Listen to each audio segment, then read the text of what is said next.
What up, though? Detroit is your boy Nomus J. Welcome to the Nomus J Live podcast, man. This I am stoked. Oh my god, sorry, I'm about 10 minutes late.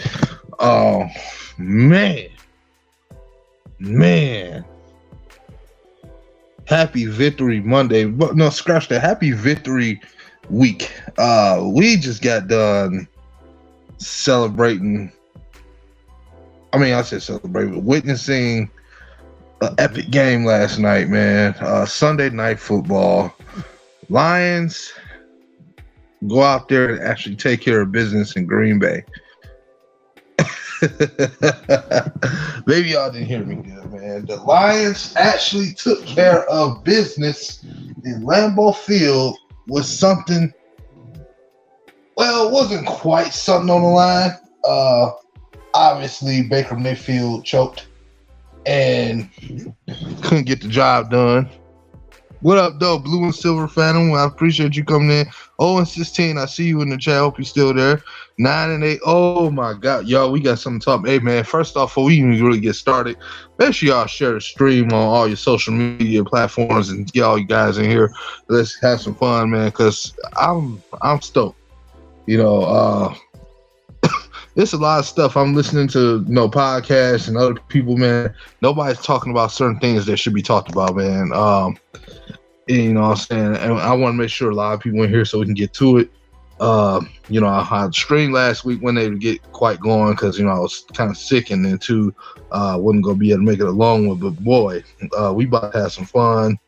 Good Lord. What a season. What a season, man. Yes, that's right. 9-8.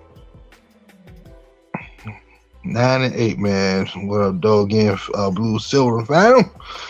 And yes, 9-8. Yes, for the first time in 5 years, the Lions have an above 500 record. Can we just? I think this deserves a hand clap, man. Mondo, get the brooms, Mondo. The funeral arrangements for SOL Lions will be next weekend. Yeah, we gotta get the funeral going. We are above 500 people for the first time since 2017. We have been fourth every year. It has been a struggle. We have finally gotten above 500.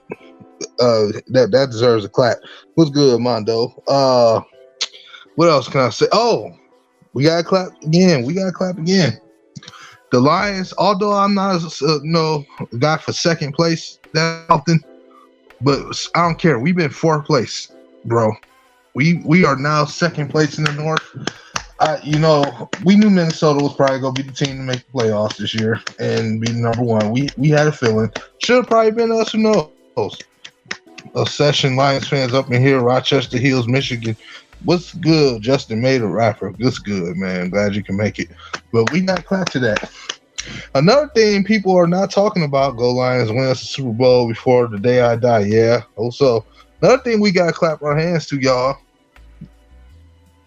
We, for the first time in 9 seasons, 9 years, have, again, 9 seasons, 9 years.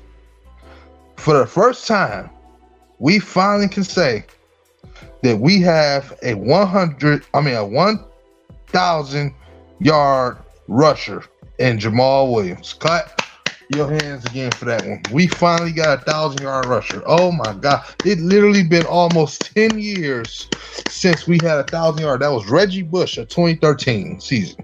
His first year, we got a 1,000-yard rusher, and congratulations to him because he broke Barry Sanders' record for rushing touchdowns. Gotta give him a hand clap. 17 this year. What? Come on, man. Come on, bro. You can't make this up. You cannot make this up. It's so much more to clap for. Aiden Hutchinson. To buy on Sunday Night Football. He had been quiet with sacks for quite a few weeks, probably since the Minnesota game. And I think he only had a half one since then. But he been sort of quiet. He needed that one big game to pop off. and we get Sunday Night Football. Sunday Night Football, people. And our rookie, not the first time he's got multiple sacks in the game, but just implication. Your team that only had the reason to play for was spoiler at this point because the playoffs got killed thanks to Baker Mayfield. But let's be honest. This kid went there and got 2 sacks on Aaron Rodgers. He is now 9.5, which I thought the half sack he got against the Dallas Cowboys was some bullshit because it was like he got him down. They try to call it a half sack, but they go home. But it was really a whole sack, but they hold him. But he has had 9.5 sacks, 3 interceptions, several tackles against the run, including tossing around David Montgomery like a rag doll. Our number 2 pick in the draft, everybody. A guy who knows how to play in the cold, by the way, people. Being in Michigan, playing in that weather, usually stepped up in big time games. Waited for this moment his whole off. You know what? Yeah, Owen, I agree with this. I'm gonna get this one. You know what? Let's congratulate Aaron no, we'll congratulate him in a minute. We're going to clap for Jared Goff for not turning the football over for 3 months down there. Not one interception, 29 touchdowns, nearly 4,500 yards, winning a big game in the cold as a California quarterback who's known as a check down Charlie, and 7 picks. And ain't thrown one less, he says, since week 9, which I think was ironically against the Green Bay Packers. Yeah, I think that deserves a clap. Successful season by Jared Goff. Just driving the vehicle, not getting it scratched up, not crashing it. That's all we needed him to do was drive the vehicle from point A to point B. And our quarterback has done that this year. Just drive the vehicle. That's all. All I need you to do. I said last week, for us to beat Green Bay, that Jared Goff was going to have to be a contributor. You put him in the most critical moment of the game, getting the interception, and you have him make some throws, and you put the game on the line to make one big play on 4th down and 2 to be able to have a chance to knee it down, and Jared Goff snap the ball, empty backfield, able to get the ball to his wide receiver. It's not about throwing the ball down the field. It's about just making the one play when you need to make. Just one throw. That's it. And this time, Jared Goff got it done. Yeah, it was a short pass, but still, he got it done. That's all we want. Just to make the play that we need you to make.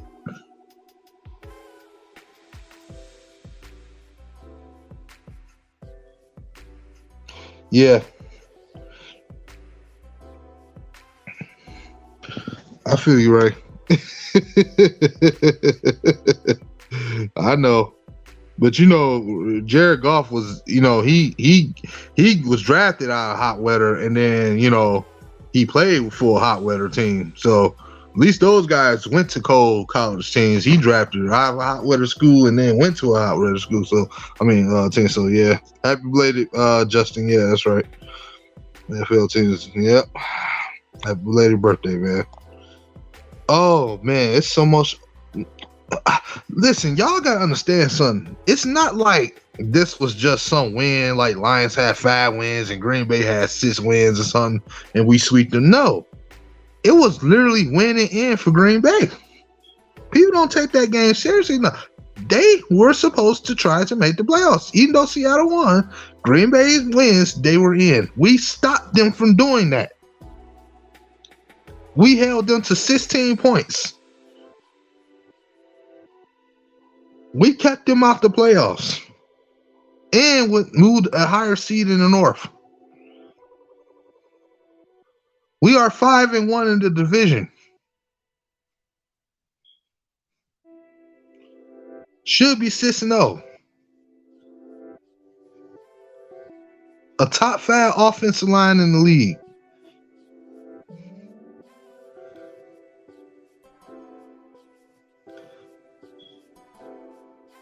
I don't give a fuck. Nobody said that Wiz Khalif Raymond was a touchdown. You know what? It was, but you know what, Ray? It was. It was a touchdown.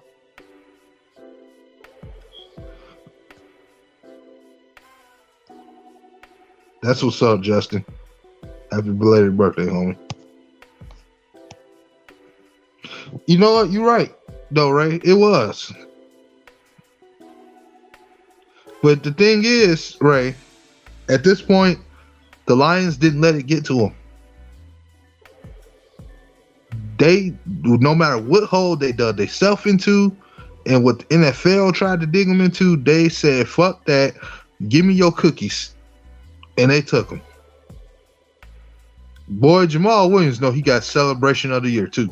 He should get a nominated award for TD Celebration of the Year. What a way to just to troll the motherfucker. You do that little leg spread with the arms up like, yeah, motherfucker.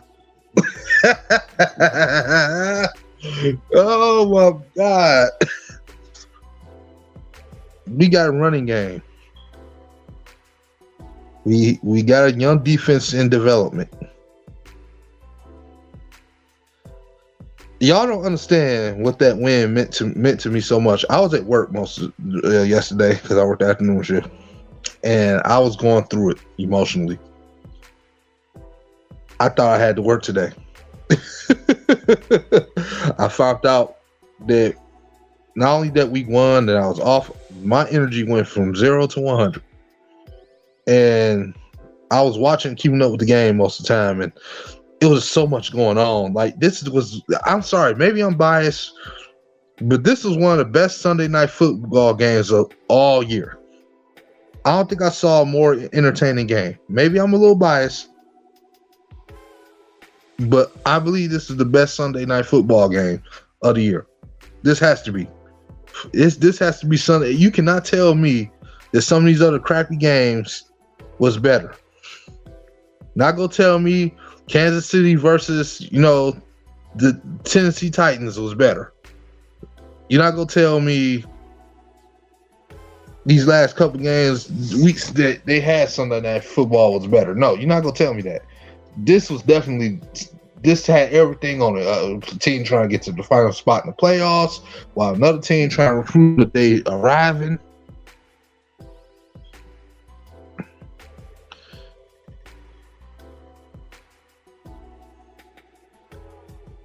Hold on, y'all.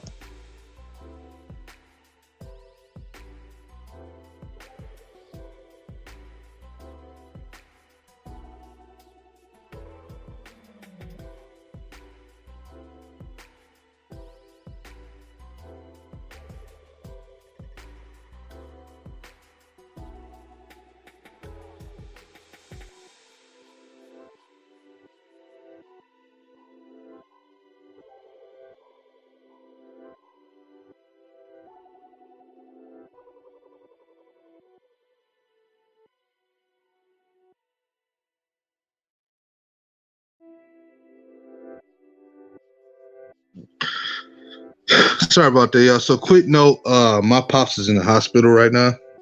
So if y'all see me have to step away from the stream, it's because I'm help mom and she can give me information about what's going on with him too. And so he got some kidney problems and his pancreas too. And so he just went there earlier this morning. So prayers up for Pops. But yeah, they've been sick for the last couple weeks. Appreciate that, man. But yeah, that's so if y'all see me kind of step away for a minute, that's why. But yeah, back to, and we only beginning, and we definitely only beginning. And I feel bad for Jameson Williams. It's bad enough he don't get on the field, finally get in the game, smoke the whole secondary for a TD, having taken away by a tickle idiot penalty. Yeah, I said the same thing too, man. Thanks, y'all. Appreciate the prayers, man. It happens. It happens. You know what? That's why you got a whole off season now to get the chemistry going. You knew what the situation was when you took that pick, and it sucks, like you said, do suck that because I knew they was going to unleash them game 18, or I mean game 17. And I didn't know. I seen the touchdowns of hell yeah, and they took it away. Man, I'm so sick of it. It's always some dumb holding call too. They always try to take it on us, man. They try to hit us with all the usual tricks, holding calls, but just didn't work this time. Because we should have scored more points than that. You know what I'm saying? We should have scored more points. They tried to take 2 scores away from us to give them opportunity, but we still punched it in. We should have scored more points.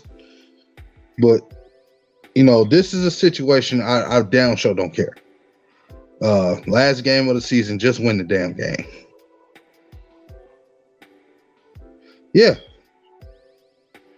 Yeah, you take that touchdown away, then you miss the field goal kick. That's like 10 points right there. Shit, that's 10 points. At least on the Khalif Raymond touchdown, they at least scored on that very next play. So at least that kind of offsets that. Then the initial other second touchdown that Jamal Williams got, they try to say he didn't get in, but he got in that one. So those two kind of offset. But that's Jameson Williams touchdown, callback, and then we missed the kick. That's 10 points. Yeah. We finally get to watch a playoff that don't got to be wasted on him getting swept out and knocked out the first round. God damn it. So happy about that. I'm truly am.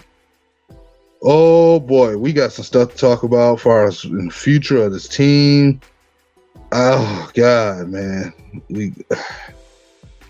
Boy, man. It's who else? It's Swift, man. Swift was a monster yesterday, bro. I mean, I don't know what they just started dialing up some stuff for him, and he was just tearing them up. Getting yardage. That 2nd and 17, man. He damn near got the whole first down off that play. I mean, what an aggressive man. That's how you play to win. Okay. Sometimes you do have to be risk takers, man. You can't just be conservative all day. And it was just such a good thing to see. Lions leaned on their strength to win the game for them, which was the running game, the right way. Still had Goff throw the ball a little too damn much in my opinion, but like I said, you knew what this was. But and I know some of y'all saying about some players y'all want drafted. Hey, listen, wherever DB we can get, because we arguably need a vet DB and a young rookie to develop.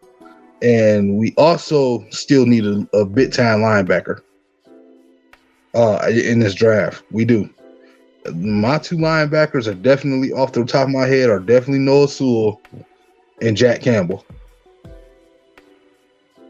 Those are my 2 linebackers. If your defense does still give up big plays, and the way to eliminate big plays in general, you got to get playmakers. You got Aiden Hutchinson. You probably want a combo and get another big-time deep tackle man in there. You want to get a guy like Carter. You might want to get a Jack Campbell, somebody like that, somebody who can just be at the right place at the right time, and then get you one of those DBs that's right here. If you have the picks to be able to do it. You got 5 picks in the top 90, I want to say. Yeah, 5 picks in the top 90. Really, the top 85. Because our 3rd round pick is pick 82. So you got something. You pick number 6 and you pick number 18. You put a really good linebacker, a veteran DB, and a Murphy or Ringo, whichever pick they fall at. Your defense goes start showing some promise. You need impact players. You need game 1 starters.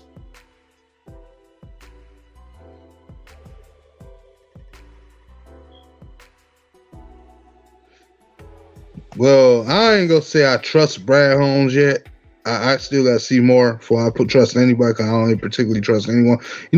At this point in time, I think I can go ahead and just do this real quick.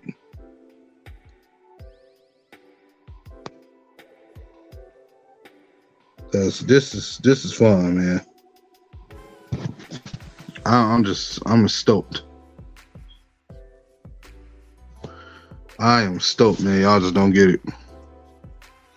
Like, this is what we wanted. The Lions told us they would go be a team that would put the NFL on notice. That was specifically, I think, the words of Kelvin Shepherd. But the link's in the chat. You want to come up here and talk it with me, man? Come on in it. Whoever wants to come in, you are welcome to be in here. And oh man, I'm just lost for words today, man. Like everybody went against us. This is why the Lions said, no, we not going to come out here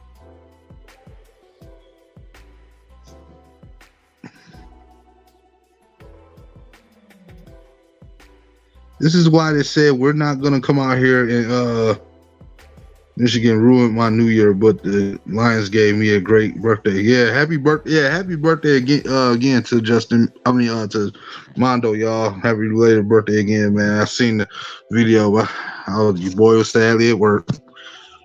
But yeah, man. Y'all just don't understand like the direction now we can go into building this defense up.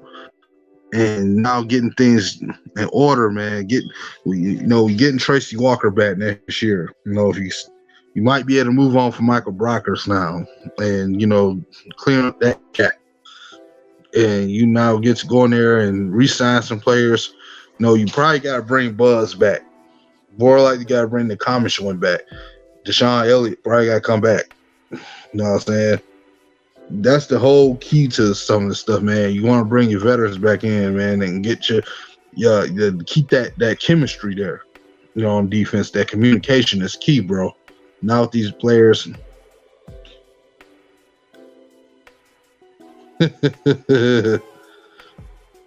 Ray, you a trip. Welcome to come on in, Ray. Links in the chat if you want to chat it up.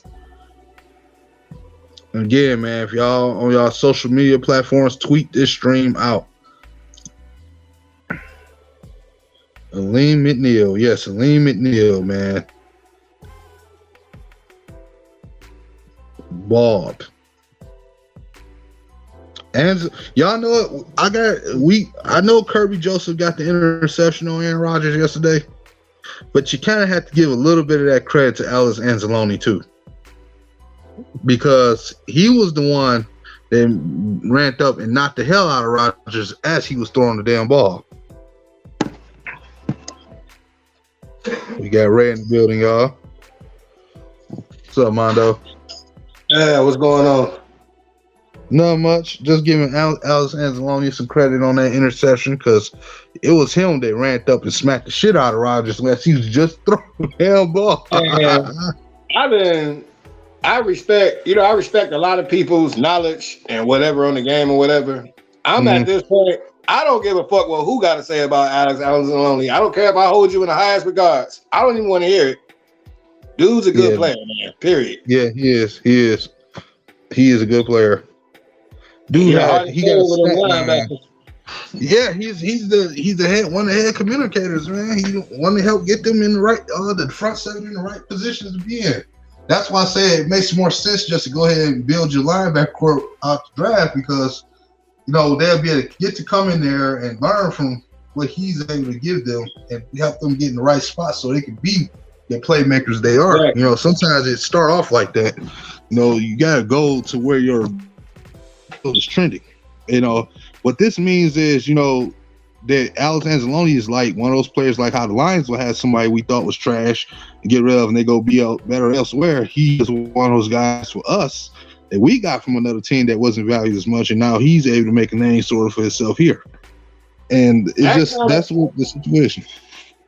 That kind of reminds me of I don't know if y'all remember Bobby Carpenter, who used to play for the Cowboys, who everybody said was trash. He was all right with us for a second. Yeah, he had a couple plays I didn't see coming. Yeah, he did. He had a few plays I didn't see coming, especially that damn Cowboys game. Yeah, that was revenge against that old team. He got that interception. I was dead laughing, bro. I was like, what the fuck? No, what made me laugh was Steven Teller. Pick it off. He took it to the house. Yeah, he did. And matter of fact, he had two interceptions. He should have had 2 pick sixes, but he definitely had 2 picks that game. I think that's the game Megatron fucking around and showed out, I think. No, that was the one where they had us down like 24 or some shit like that to 3 or something like that the first half, and then we just came back. Yeah, Megatron was showing out. well, both games he showed out against the Cowboys. I thought you was talking about the 331-yard game. I was like, no, that was I ain't talking about that game. I ain't talking about the Dez Bryant game. Hey, Dez, I mean, I got nothing against Dez Bryant, bro. You were never considered the best receiver. I don't know where the hell. The season feels so different now when you win out a lot of games and versus like, you know, we taking L's and now we like, just hurry up, get to the draft. Now we don't even barely want to talk about the draft because we still like, damn, I wish we had another game. Yep. And I understand a lot of us is down. We're not in the playoffs. I'm not in a rush to get my ass beat by the 49ers because that's all that was about to happen. I sort of get it, though, why people down, because it's about getting that experience, though. Well, we can start experience next year. Ain't no point in starting off getting your face through in the dirt for experience. Well, that's sometimes you want that with a young team because you get your face thrown in the dirt when you're a younger brother. You get smacked. That shit make you want to go out to the gym, work harder, get your shit up, then come back with the head. Next year anyway, so it doesn't even matter. You just don't give a damn. No, not really. I don't. Keep it real with you. Oh my God! So yeah, we couldn't play the Vikings or the Cowboys first round. I didn't want to make the playoffs anyway. Those 2 teams was the reason why I wanted to play them because I'm like, some of y'all are fraudulent, bro. Especially Cowgirls. I want so much revenge against these. I believe the Cowboys they would still beat us, but I believe we'd have a chance of beating them. I actually would too. And we definitely wouldn't be the team they played a couple months ago, but even that game they beat us a couple months ago, the game didn't get blew away till like the last 4 minutes. Yeah. I don't know why we let them score 21 points in 4 minutes, but I mean, shit. Well, you know, you had some turnovers that put them right in scoring range, and then at that point, we just won the games. I'm like, bro, come on. If Jamal Williams don't fumble, and TJ Hawkinson don't get hawked from half field, ain't no telling. And Jared Goff don't throw like 3 or 4 picks. Yeah, too. They also wouldn't help. I think he only threw 2 picks that game. Nah, it was 3.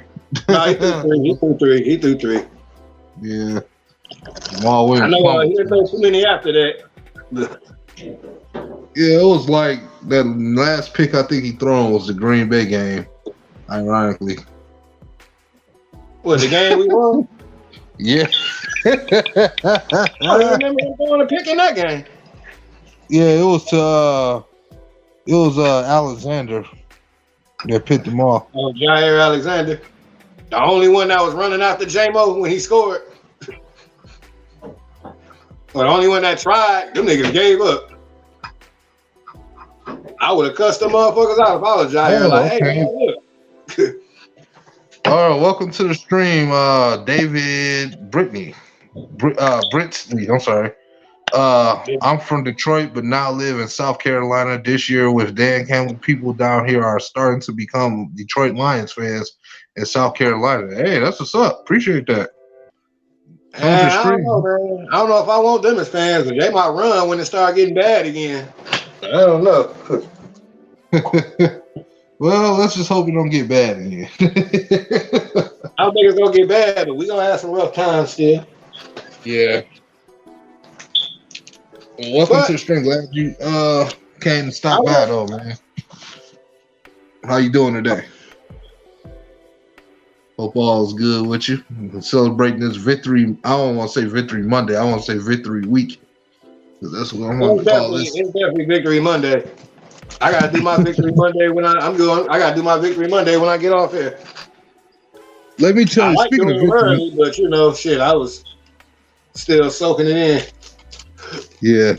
And speaking of Victory Monday, I was dying last week, man, because I was like, I've been waiting to Ray Moore to do the damn Bears sweep edition so long. It was the last time we seen it was 2017, and we had to go 5 long years of not seeing you come out with the broom with the song for the Bears. Yeah. Oh my god, bro. Yeah. I don't ever want to hear the name Matt Patricia in Detroit ever again, bro. Keep it real with you. They say they like the last broom video better than this one. They say they laughed off this one, but they say the other one was better. Oh, I'm like, I was in the department store, y'all. You're right. I remember that.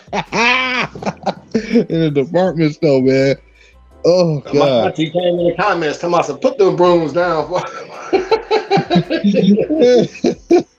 Boy, got the old 1875 broom and shit on the wooden porch. Sweeping dust.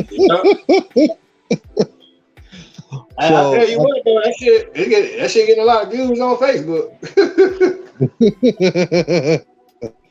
Yeah, man. So you already know I gotta ask you, man. What was your signature games for Lions this year, bro?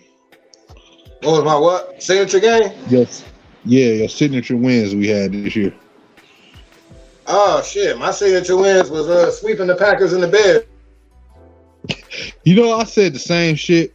I said it was the divisional rivals for me, because that's where it all started. Like, we 5-1, and I think we won the most games within our division out of all our rivals.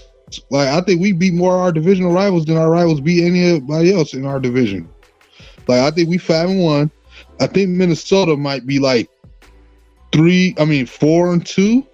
They could, cause I know they lost to us, and I know they lost to Green Bay, but I'm not sure if they lost to the Bears or not. And I think that's all I think they might be 4-2. The Green Bay Packers might be the same, or 3-3. Cause I don't know if they lost to the Bears this year. I could have sworn I heard they lost to them once, like everybody once, except for us, where we swept them. I think they might be 3-3 or 4-2, and then you already know the Bears in the basement. So, get shit. If they only did, it was one game or so, because you gotta go back and look. You basically know the truth by looking at the Bears record, because they only got like 3 wins, so it should tell the whole thing. I didn't even look to see if Skid. I didn't even look to see if Skid Mark made a video. I don't even care. Yeah, Fat Patricia Owen. Yeah. Yeah, but hey, Fat Patricia offense kicked our ass this year. So until we remedy that, ain't no getting around. I feel that you ran through New York. It would have been nice if you beat Buffalo, but yeah, I feel that, but. I don't understand how you hang with Buffalo but couldn't. Well, I understand, because the Patriots, like I said, they're a good defensive team. Yeah, and they know how to play against Jared Goff too. That's they another know how thing. to play against quarterbacks like Jared Goff. They just do. You know what I'm saying? You need a mobile quarterback to beat them. But or a Justin Herbert, even though they beat Justin Herbert this year. God damn. We don't never seem to beat them dudes no matter what. I sure felt like we was gonna beat them this past time though. I ain't gonna lie. That game was so much up and down. Man, I wish we would have had the Rams and the Buccaneers on our schedule this year. I think we sleep on the bus a little too much. I feel we probably could have. I don't know, man. I've been hit the snooze button on the Bucs, man. I'm not scared. I ain't worried. I'm not intimidated no more. I love Tom Brady, but it's time for you to go home, man. Yeah, it's time for him to go home. But I definitely feel you on the Rams. I would have loved to have got to the Rams this time. The only thing I hated, we wouldn't have had Stafford to beat up on, but Yeah, it would have been nice to kind of kick his ass. Of course, there's nothing personal, man. We just owe you one before you check out. That's all. Nothing personal. I love you guys. Hey, man. So, real quick, we go send our prayers to Damar Hamlin real quick again. Who's doing great? Discharged. He's on his way home. Literally. Yep. Yeah, salutes to him, man. The Lions and the Packers had a moment of silence before the game started yesterday. Oh yeah. Definitely. Another person I want to shout out, although this is not a Lions player, I do want to shout out to the homie Geno Smith, man. What a road to come back. Oh, shout out to Geno Smith. Geno got my vote for comeback player of the year. I know a lot of y'all want me to say Jared Goff. No, Jared didn't have it bad as Geno did, y'all. I'm sorry. Yeah. He didn't. The last thing I remember about Geno Smith before even 2021 was him getting punched in the nose in 2015 in the locker room after a preseason game against us. Oh, getting his jaw broke by my man. Yeah. They jaw broke that dude too. I don't think that dude been in the league since. Yeah, man. And the road to be able to come back, you understand how hard it is how hard you got to work to be able to come back. And you mean to tell me after all the years, like he was very turnover prone in his early stages of his career. And, you know, he had talent, but he was always turnover prone. And to be able to get that kind of truck, and to work that hard, where the coaches getting behind you and build the offense where you can manage it and build off your strengths, similar to what we saying about a guy here, and you get 9 wins with this guy, and just watch him make veteran play after veteran play. You know, I'm hearing throws that I'm still kind of wishing Jared Goff would make, like 36 yards down the field, and I'm like, come on. And it's because he always had hard talent, but it's just it's a blessing to see a young man like a brother like that, man, get a second chance. And that's kind of what I want the Lions to be that team that's able to, you know, take somebody that was struggling, take somebody that, you know, who's going through some things and maybe turn his life around. Well, kind of like what we did with Matt Prater, sort of, you know what I'm saying? Cowboys do. Cowboys seem like they take the players out the draft, but they don't seem to help make them better people.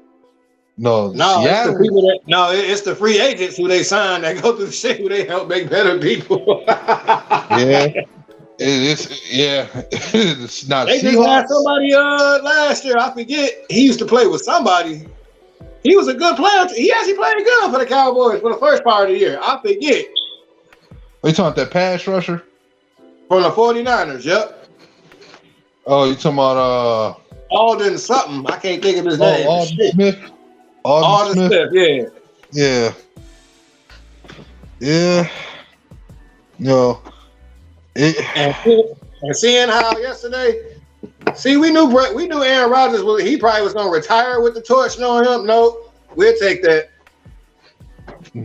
We took it. Yeah. The NFC North is no longer yours. Yeah, fuck him. And we don't want you to be like Shannon Sharp said. We don't want you to be talking about we do get better next year because we will be. We don't want to hear y'all didn't have a playoff, so y'all had to jump on the season. Nope, we gonna start our shit at the same time. That shit had to be dead, bro. Shannon had to be dead with his takes. Well, you probably gonna be in Cairo with everybody else and preaching and walk in 2 days and shit, whatever. But right. You know who else? Speaking that, we got a shout out to that works on these ESPN NFL type networks. We got a shout. I can't believe not Dan Orlovsky. Shout out to him as always, but we got a shout out the homie Rex Ryan. Yep. Shout out Rex Ryan. Shout out Rex Ryan is the only motherfucker that will come out and say. I can't believe I'm saying that. But yeah, shout out to Molly Caron. Oh Lord.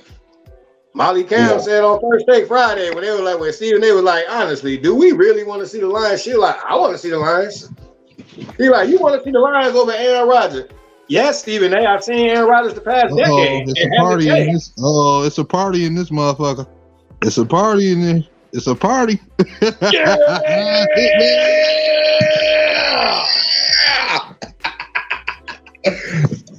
Let's go. Hey, what's brooming, fellas? What's brooming? Hey, I got a video coming for you and Shannon K too. You know, y'all. At least y'all got something to say. I hate it came at our expense, but at least y'all got something good to talk about in green and white land. Yeah, for now. You know what I'm saying?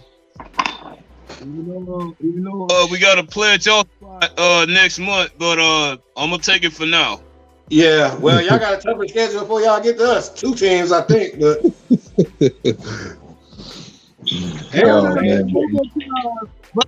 One more time. was brewing, man.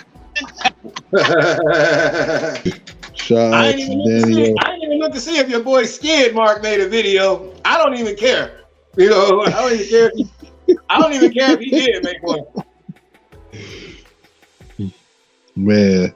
What's brewing? What's brewing, bro? Man, what's shit. brewing is that we about to sweat the Packers and all that rusty old stinking ass cheese up out the fucking house. That's what Man, dude, did it seem like the Lions? It seemed like one pride took over Lambeau Field yesterday. That's what I was hearing there when I That saw never certain parts of the highlights. It was a I bunch heard of as many Lions fans. I heard Packers fans. Yeah, shout out to Daniel and Rex Ryan, man. Rex Ryan was the only one that come out and say, man, why don't y'all get credit to the team that beat these motherfuckers? Quit talking about Aaron Rodgers. Who care about him? You Thank ain't God lying. somebody You stepped ain't us lying. in. Like, he said what we've been saying for years, bro. But you know what? Shout out to Michael Irvin too. Yeah. And like I said, shout out to Molly Cam. Shit, Molly Cam says she don't want to see the Packers. She's seen Aaron Rodgers for a decade. It hasn't changed. It ain't like she lying. Right. And shout out to Lord. Shout out to Skip Bayless. Oh, Man, fuck him. Well, I hear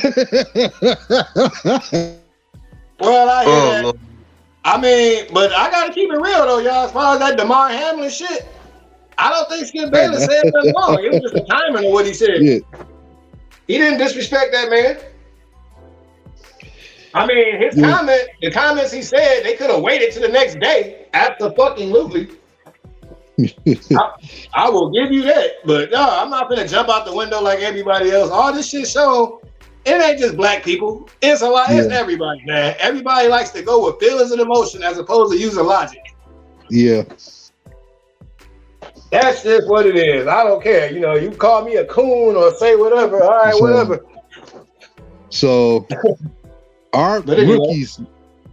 Yeah, no, I hear you right. I'm with you. So it appears to me that our rookie pass rusher, all our rookies that have the ability to be able to get near a quarterback, combined for 20.5 sacks. Hutch has 9.5 to himself. I can't believe there was people calling Hutch a bust early in the year. Like, I mean, he did go through a couple games, but he didn't have no tackles. Okay, but he remedied that though. Oh snap! A lot of people that did that. It was a lot of folks. A lot of folks. What up, though, Daryl? Yeah, go white, go green, baby. And the link is in the chat. So just ask. You want to come up here and come on in? I don't mean to take it out on the Hoop Squad, but just for the record, you're not gonna hear me say go blue for a minute. I just want the niggas to go home. It's in the chat already, homie. It's starred. It should be starred. Yeah, the link should be in the chat already. Starred. This motherfucking gook named Chase Young got the nerve to be talking shit to me, Ohio State motherfucker. I'm like, why aren't you speaking to me? You suck. You ain't got nothing to say to me, man. Shut up. Wait, the actual Chase Young? The actual Chase Young was talking shit?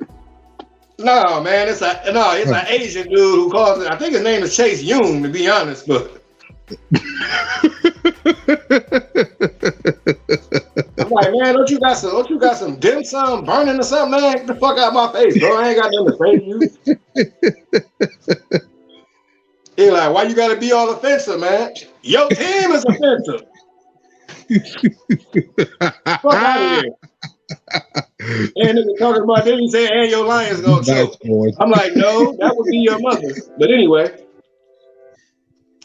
Yeah, but back to what you I mean, this young defense, you know, it's growing up, and that's why I'm so damn litty, you know, about what this draft gonna do with surrounding Hutch with more talent. And Rex Ryan said something else that made sense. He said this a week ago. He was like, the one thing I hear when you talk about the Lions, they say the defense has a lot to be desired. The defense is 32-31. Okay, fine. I get that. Watch the games. These defense, they're making play, which they have. They do. We even got a couple takeaways yesterday. Yeah, but the thing they don't tell you, those rankings change and move up and down throughout the season too. So we not really, to me, just 32nd ranked. We were the first 6-7 weeks, but ever since we made adjustments, they probably been closer and closer to the bottom tier, middle of the pack at the very least. And they get, like you said, they get a lot of takeaways. So you can't just go based off the statistics. As we keep telling people, man, yes, they give up big plays, but every defense go do something that's not good. You go have defense to give up big plays. You gonna have something to give up get strong. The Denver Broncos defense that won the Super Bowl did have a weakness, people. One, they did get a lot of penalties, and two, to me, their weakest link was against the run.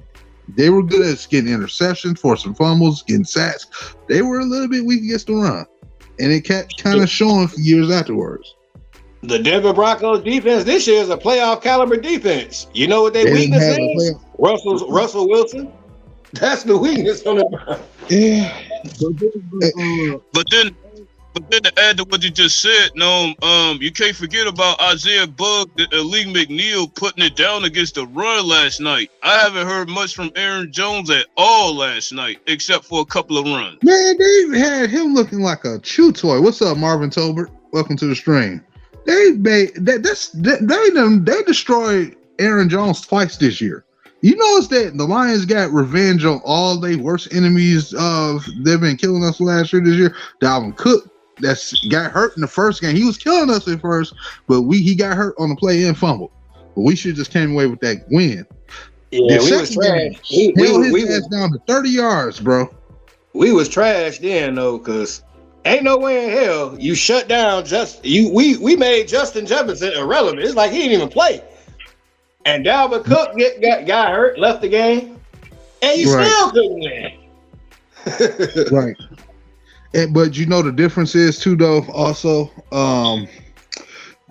like I said, yeah, we start shutting down running backs, but the other catch was too, man. The Lions, like, they focused in on something, and they turned every other team into us. Like, you know, when you looked at that Minnesota game, the second one, it was like watching Matthew Stafford trying to drag his team against a team that was playing more all around. That's exactly how it looked. That is exactly how it looked. And even now, it's like, come on, welcome in, Daryl. What up, though, fellas? What's good? Hey, what's good? Man? Happy Victory Monday, man. Go green, baby. Go green, go white, baby. I thought, I ain't gonna lie to y'all. I thought Christian Watson was about to have a career night. I'm sitting up here watching him catch every other thing. I'm like, man, I'm getting tired of this high yellow motherfucker. Like, damn. Christian Watson is gonna be a beast, man. And y'all know we could have drafted that boy, right? Yeah. You know we could have drafted him in the third round.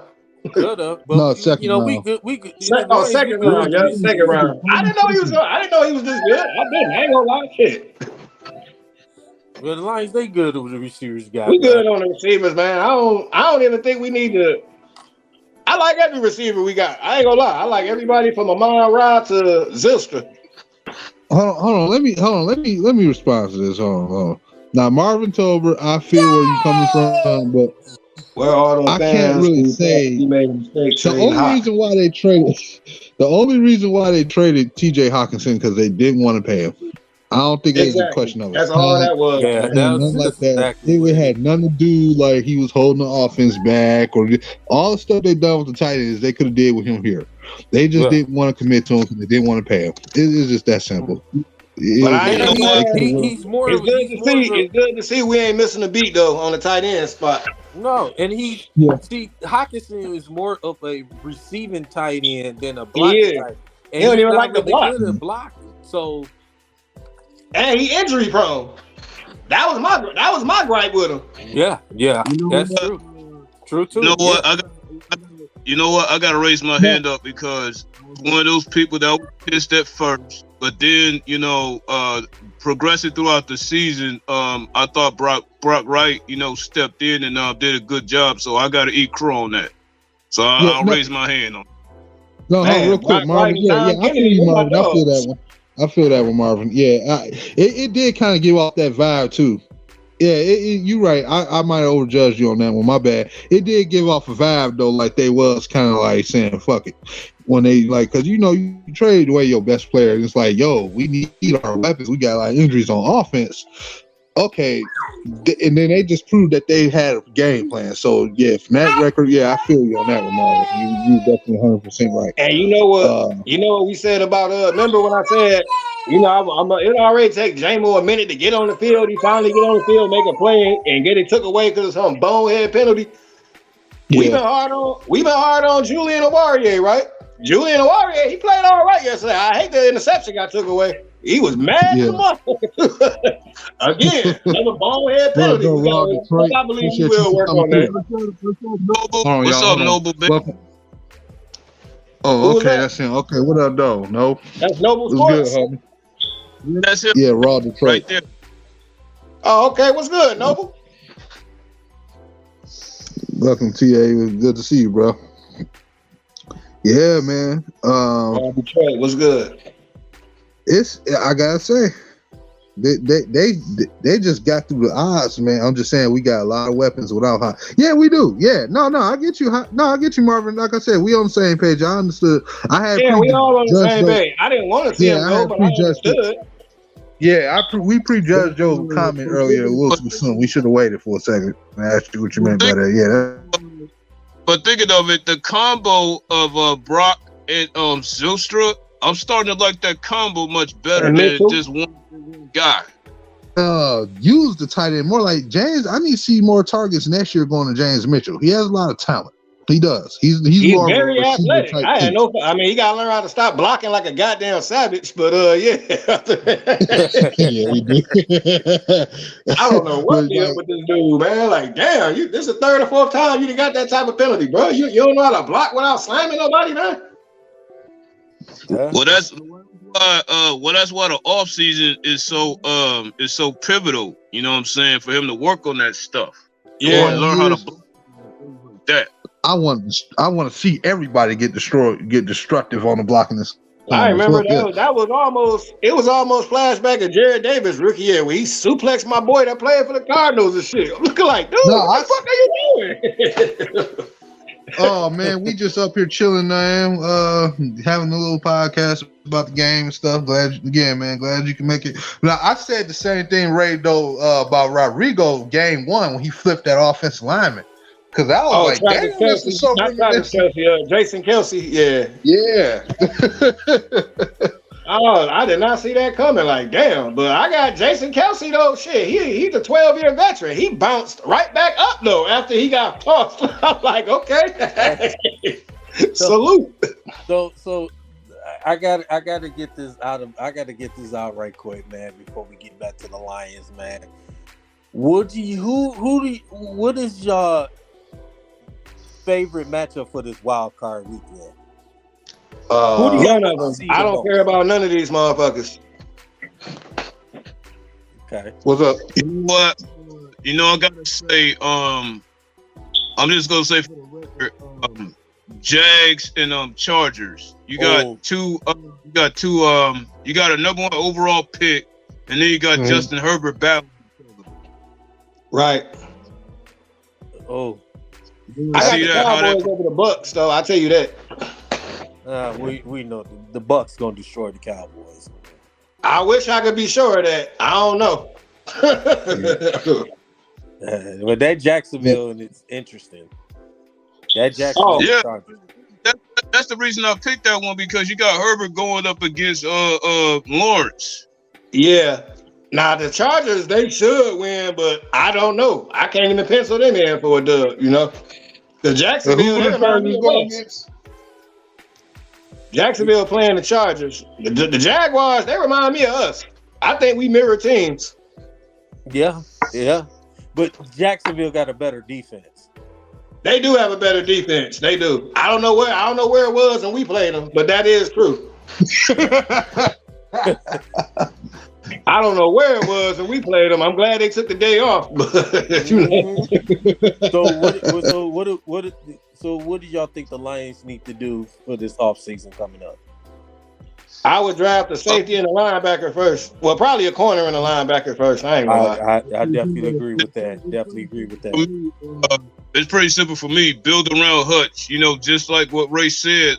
Get that corner for Pitt State, and then bring another linebacker in. We missed out. We missed out on one Penn State Nittany line we should have drafted a couple years ago. Don't get me wrong, and I'm glad we got Penei Sewell. But we all know who we should have drafted, but that's all right. That's okay. I think we find where we at, man. I don't think we need that guy. Of course, you're gonna say that now because we're good. 2 years ago, though, if I was running the Lions, I would have drafted Micah Parsons. Bam, we needed linebackers. Facts, raw facts. I feel that. And look at what Micah Parsons doing. You know what I'm saying? I didn't think he was gonna be this good, this quick. I will give you that. He's good, but Dolphins are number one in my humble opinion. Yeah, that's why I say if you go draft a quarterback next draft, you can get Michael Penix. I think I'm perfectly fine with Penix.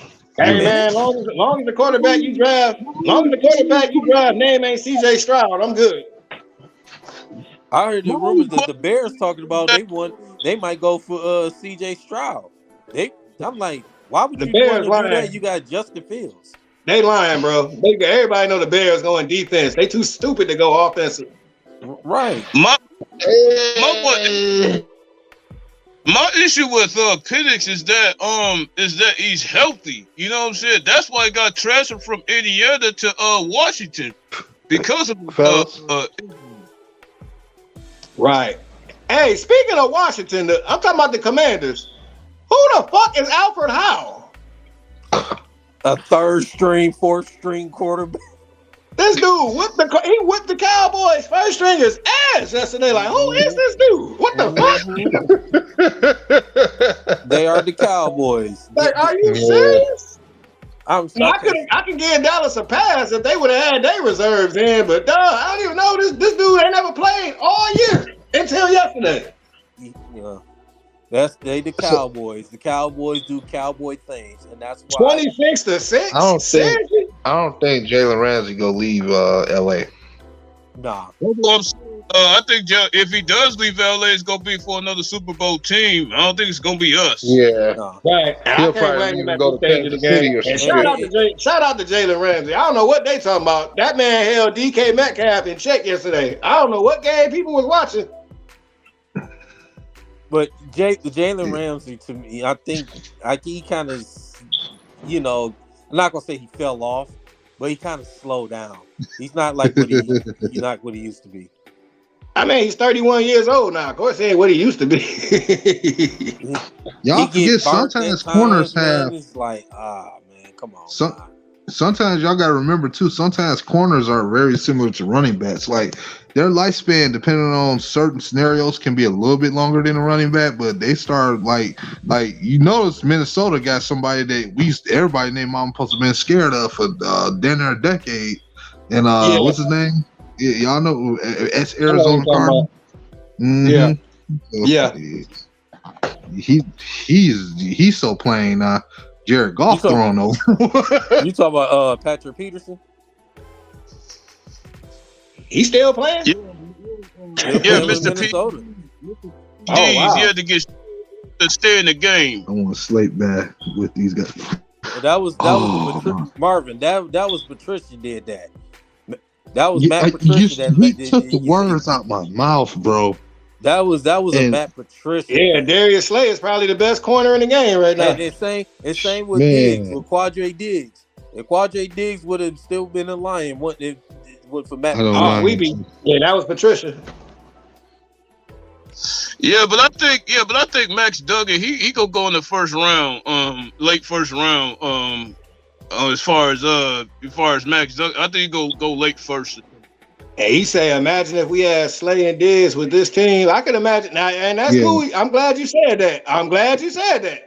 Now imagine we had Michael Parsons with Rodrigo back there.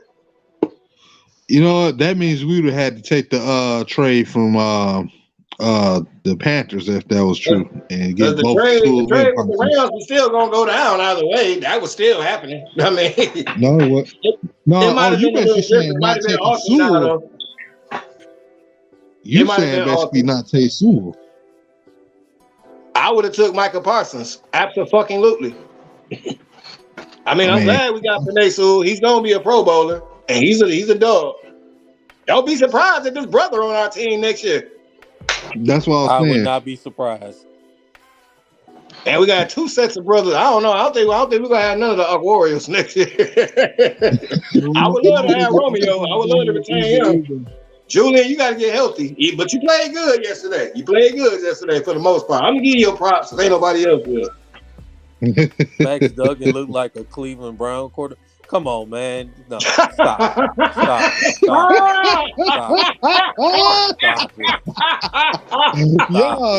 Y'all is crazy, bro. It's y'all need to stop. He can't look. No, he can't look like Johnny Manziel and what's that trash? Right, you don't need no Wilson Spates. Trash ass quarterback. Oh my goodness, man! I take it that was old Michigan. They be like, leave that man alone. He ain't played football yet, man. Fuck him. He's garbage. I take it he was Michigan's old quarterback. Yeah, the one that he's the guy that JJ McCarthy turned into when we played TCU. Boy, Ray be taking the Michigan L's personally, boy. Because we've been irrelevant for too long. Can't keep coaching off reputation. Like, god damn. Right. Yeah, you got a point about gonna be in the playoffs by the time we get our shit together. Hey, how much Georgia gonna win by tonight? I think Georgia gonna lose. Wow. I'm gonna say Georgia gonna win by 20. That's what y'all said against Ohio State. Wait, hold on. Let me ask you a question, though. Can Georgia stop that wide receiver, though? Yes. And that's why, you know what? See how everybody snipping this, everybody purposely snoozing on TCU? That's why I think TCU gonna win. They gonna go do the unthinkable. And I'm gonna be the first one to salute them if they do pull it off. Hey, just if you just make sure you have a TCU uniform in your shirt. Oh, that ain't finna happen, bro. Like the Michigan State fans did at the Michigan State game the other day. That shit, bro. That shit was so. Oh my God. Yeah. Nah, that ain't happening. Unless I need some toilet paper. That's not happening. They was trolling the Michigan. Hey, Daryl, I saw that shit at the front row, man. I couldn't stop laughing, bro. They was trolling. Yeah, I'm interested in watching Max Duggan tonight, man. I ain't gonna hold y'all up. I am interested, though. Stetson Bennett finna have a field day. Oh, my gosh, man. And Stetson Bennett, I guarantee you, he get to the NFL, he gonna wash out in 2-3 years. I don't see him as no NFL quarterback. I see him as an NFL backup quarterback. Oh yeah, okay, backup. That might be possible. That you might add something. I can see him as a backup. I'm not even a CJ Stroud guy. I can see CJ Stroud eventually being a starting quarterback. No, the difference. He's going up against an SEC type of defense. You're not going up against a big old Michigan defense who obviously, stood up but let down. Yeah, pretty much. Yeah. SEC dominates every year, man. They dominate. And I'm going to piggyback right quick about that game when the Michigan played TCU. Michigan was supposed to be one of the best defenses in the country. Exactly. But I tell people too that they didn't play a team like a TCU, like a Georgia, or like a Alabama, or like other teams that especially that's down south. There's a different type of breed down there. They got power and speed. Exactly. They I'm talking about. They do. I'm not saying that Michigan down there. I'm not all that impressed with Georgia just off the simple fact Ohio State should have got Georgia out of here. They was whooping Georgia ass for most of the goddamn game. I don't even know how it got to where it did. Yes, I do. They the fuck eyes, of course. But still, Ohio State should have got them out of here. Oh boy. Not John Kidner, bro. That's why I couldn't believe this motherfucker talking shit to me, talking about we choked in the pregame. Like, nigga, y'all was winning. We played from behind all game. Y'all was winning. Hey, So Owen, you tell me who I choke see you in more. the comment talk about Michigan State in college football in 2050. That ain't finna happen, bro. We Yeah, gonna that get ain't there about to way happen. before I that. don't know who said that, but that ain't about to happen. We gonna get there way before that. Yeah, we gonna get Right, there way before that. that'll happen long before then. I would hope. You I hope y'all don't you go the into no same captivity guy like talking that. about some calm down. Let Jim Harbaugh should stay another year. Jim Harbaugh should be in the hot seat right now. No, stop. He should be on the hot seat right now. I'm not even about to let you do that. Hell, fuck no. First of all, Jim Harbaugh didn't give up 51 points. The defense did. Hold Next on. of all, Jim Harbaugh didn't throw 2 pick sixes. Our Okay, but quarterback he's turned the into head. Wilson State He's did. the head coach. Last of all, Jim Harbaugh didn't fumble on the goal line. We were about to score. So whatever mistakes Harbaugh might have made that game, that had nothing to do with us losing the game. Okay. What That's about on the clock players. management? What about clock management? That had no effect either, because that was the end of the goddamn game. Dude, you had 3 timeouts. No, we had all game. Period. It's not on him, regardless of what you say. It's on him.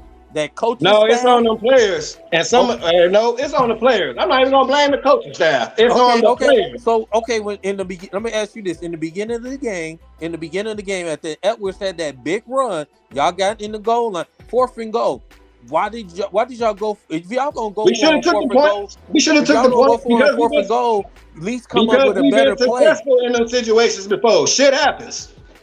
You can't make them silly mistakes, man. You can't. The defense stood tall all year. Just all of a sudden, let TCU do what they do. Exactly. That they want. That's exactly what. If the defense would have played at least half good that game, we win. Period. The defense, y'all gave up 51 points. I gotta blame the defense first.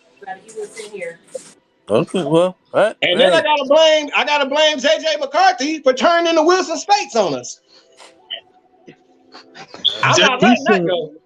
He should have ran through it. They should have had some design runs or something with his legs. Don't get me wrong, man. I know. I'm not saying Harbaugh ain't. I ain't saying he's perfect. Nobody is. I wouldn't have been mad at Jim Harbaugh if he went to go holler at the NFL. I would have. But Marvin. Not Marvin, just being bold. Marvin, come on, man. Stop trolling, Marvin. You gonna have don't ever. I'm not even about to read what he said, bro. This motherfucker, man. Anytime you get a Michigan fan say you wrong for that. Hey, I'm saying you wrong. I'm a Michigan guy. I don't even like Michigan right now. They choking on dick asses. Maybe he should replace Jim Harbaugh and see how that organization feels. Man, Jim Harbaugh leave Michigan. Michigan is a 6-win program. Period. Rumors out there, they even have him. They try to hook him for I think some COVID restrictions or whatever. Trying to slap that on him. That's gonna blow away. They only do it because he wouldn't cooperate. Now look, I understand if you're innocent, that's all good. Still, let them do what they gotta do so this shit can be over with. You know what? I really don't really care about this whole. I don't even care about that shit because the situation is the NCAA. They want to pick and choose who they want to do what. Why my thing is though? Why Reggie Bush still ain't got his dang on Heisman Trophy back? I would never. I'd have been like, I pawned it at the pawn shop. I ain't got that motherfucker no more. I ain't giving shit back. Make no mistake about it. I'm not sticking up for the NCAA because they're as crooked as 2AA. We all agree on that. Yeah. There's morality because the NCAA has none. Hey, let me ask y'all a question, man, while we on the subject. So we know that now college football players getting paid now, and you got big money coming to like for example, Mel Tucker just got some donors like $24 million, and then some of the other schools probably go start getting kids money now. Do y'all really think that our kids in here in this inner city, whereas like in Detroit, slightly outside Detroit, you think they gonna start taking more advantage of trying to go to these schools now and trying to actually get into these colleges, try to get paid? They gonna have motherfuckers coming to get these kids from Detroit and them places you just named. because I'm starting to wonder, like, I went to SE, and I know you got guys that went to King. Like, as we see, we got a player in the NFL playing from Winter King. They playing football. Is this going to inspire these kids now that like to play sports to go to college and not just try to get on the sports team? I mean, what the folks think NIL is an opportunity for these kids to get a check. That's what it is. Mm-hmm. That's what I'm saying. I guess what I'm really trying to say is our kids go take advantage of it and try to see if they can push themselves there. Some of them will. Some of them ain't gonna make it. Mm-hmm. That's right. They're idiots. Yeah. Okay. Because I was thinking like maybe some of the franchises actually would screw them over. Be bringing in kids from other states and shit, and then put them over our guys from the high schools over here. Like, come on, now. This idiot just posted up. I'm sorry, man. I'm sorry, Hitman. Let me get this off. My notification just popped up. This idiot on Facebook just posted. You know the thing when it show you been blocked or whatever. So he posted that Jalen Reagor blocked me. Oh, okay, so what? Who was? But that was. Yeah. But the dude that guaranteed the guaranteed Minnesota was gonna beat us, and I said you shouldn't make promises you couldn't keep, young man. Who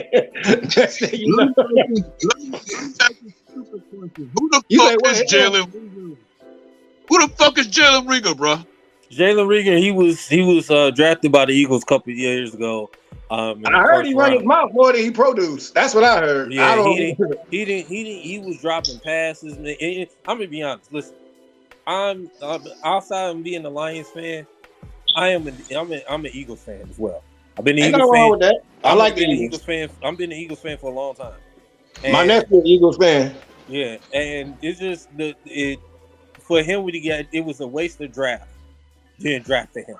He was dropping passes. He wasn't learning the playbook, and you are glad they traded him this year. To Minnesota. And you see, he don't do much with Minnesota. He's not going to be in the league that long. I didn't even notice him in the Lions game. Did he play? His ass is on special teams. And guess what team? What college he came from? That's why I asked the obvious question: who the hell is he? Because he ain't on nobody's radar. He about to get dropped from the Bar Clowns, and he's about to be an afterthought. Yeah.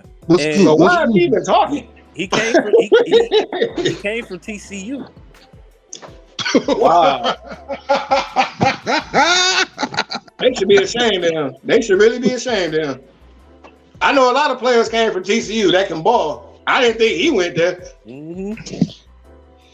Wow. He had a heck of a college career. I can believe it. I mean, his name sounds like he's a Pro Bowler. His name sounds like a Pro Bowler. Really, Owen? What the fuck? Y'all think Andrew Luck would be the guy right now in the NFL over Mahomes? No. I believe he'd be a good quarterback, but no. Andrew Luck, he's nothing like Mahomes. But he's saying because like when Andrew Luck last played with that Colts team, they was a force to be reckoned with the last time. They was a game away from the Super Bowl. Right. This past that final.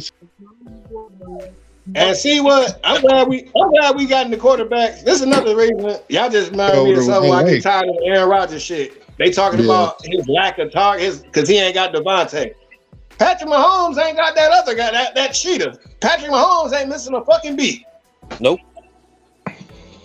But the answer is the thing of it is like with Andrew Luck, the offensive line. If he had a top 5 offensive line like we got right now, I would say that. And he still be playing. But you got to think too. It's two different systems, man.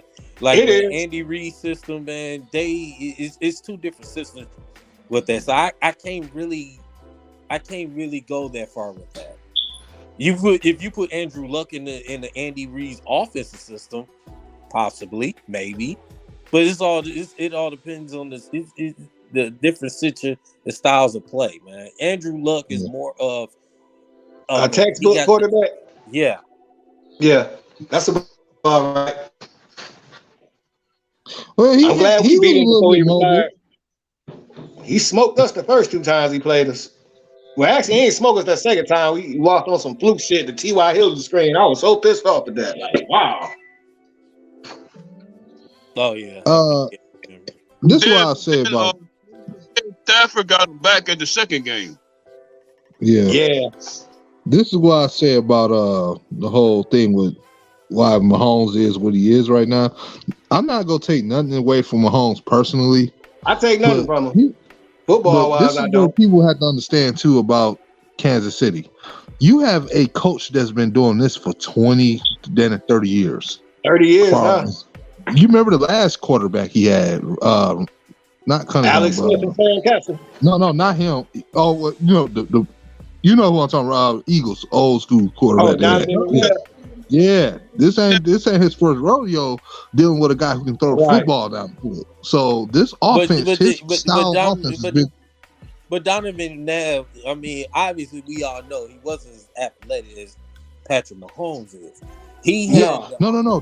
That's the point I'm trying to say is that, you know, if he's dealt with a guy who may not be as athletic but could throw the ball down the field, he got to a Super Bowl as a head coach before. This offense has been through so many different quarterbacks. This helped made a lot of players look good. When you get a guy like Mahomes, he could have did the same thing with Watson. People don't understand that. Like, Watson is already damn good without a guy like Andy Reid. You put Watson on the Chiefs and swap the roles. Watson is the king up there. That's how good that playbook is. I would definitely agree with that. I'm gonna go ahead and clap back a little bit on what my fellow Go Green partner said. As far as Andrew Luck needing even Kyle Shanahan. Imagine right now with this defense that the Colts got, because the Colts, at one point in time they had a top 5, top 10 defense. Imagine Andrew Luck with this. I think he could, even without homeboy. I agree with that. I can agree with that. I can agree with that. Worry about losing Ben Johnson because I feel like he, in his own mind, he want to finish what he started. I just feel like he already got his mind to come back. I can already feel it. Ben Johnson's a hell of an offensive coordinator, man. He's a hell of an offensive coordinator. Yes, man. Hell of a coordinator. We done came a long way from Jim Blow's, you know what? Yeah.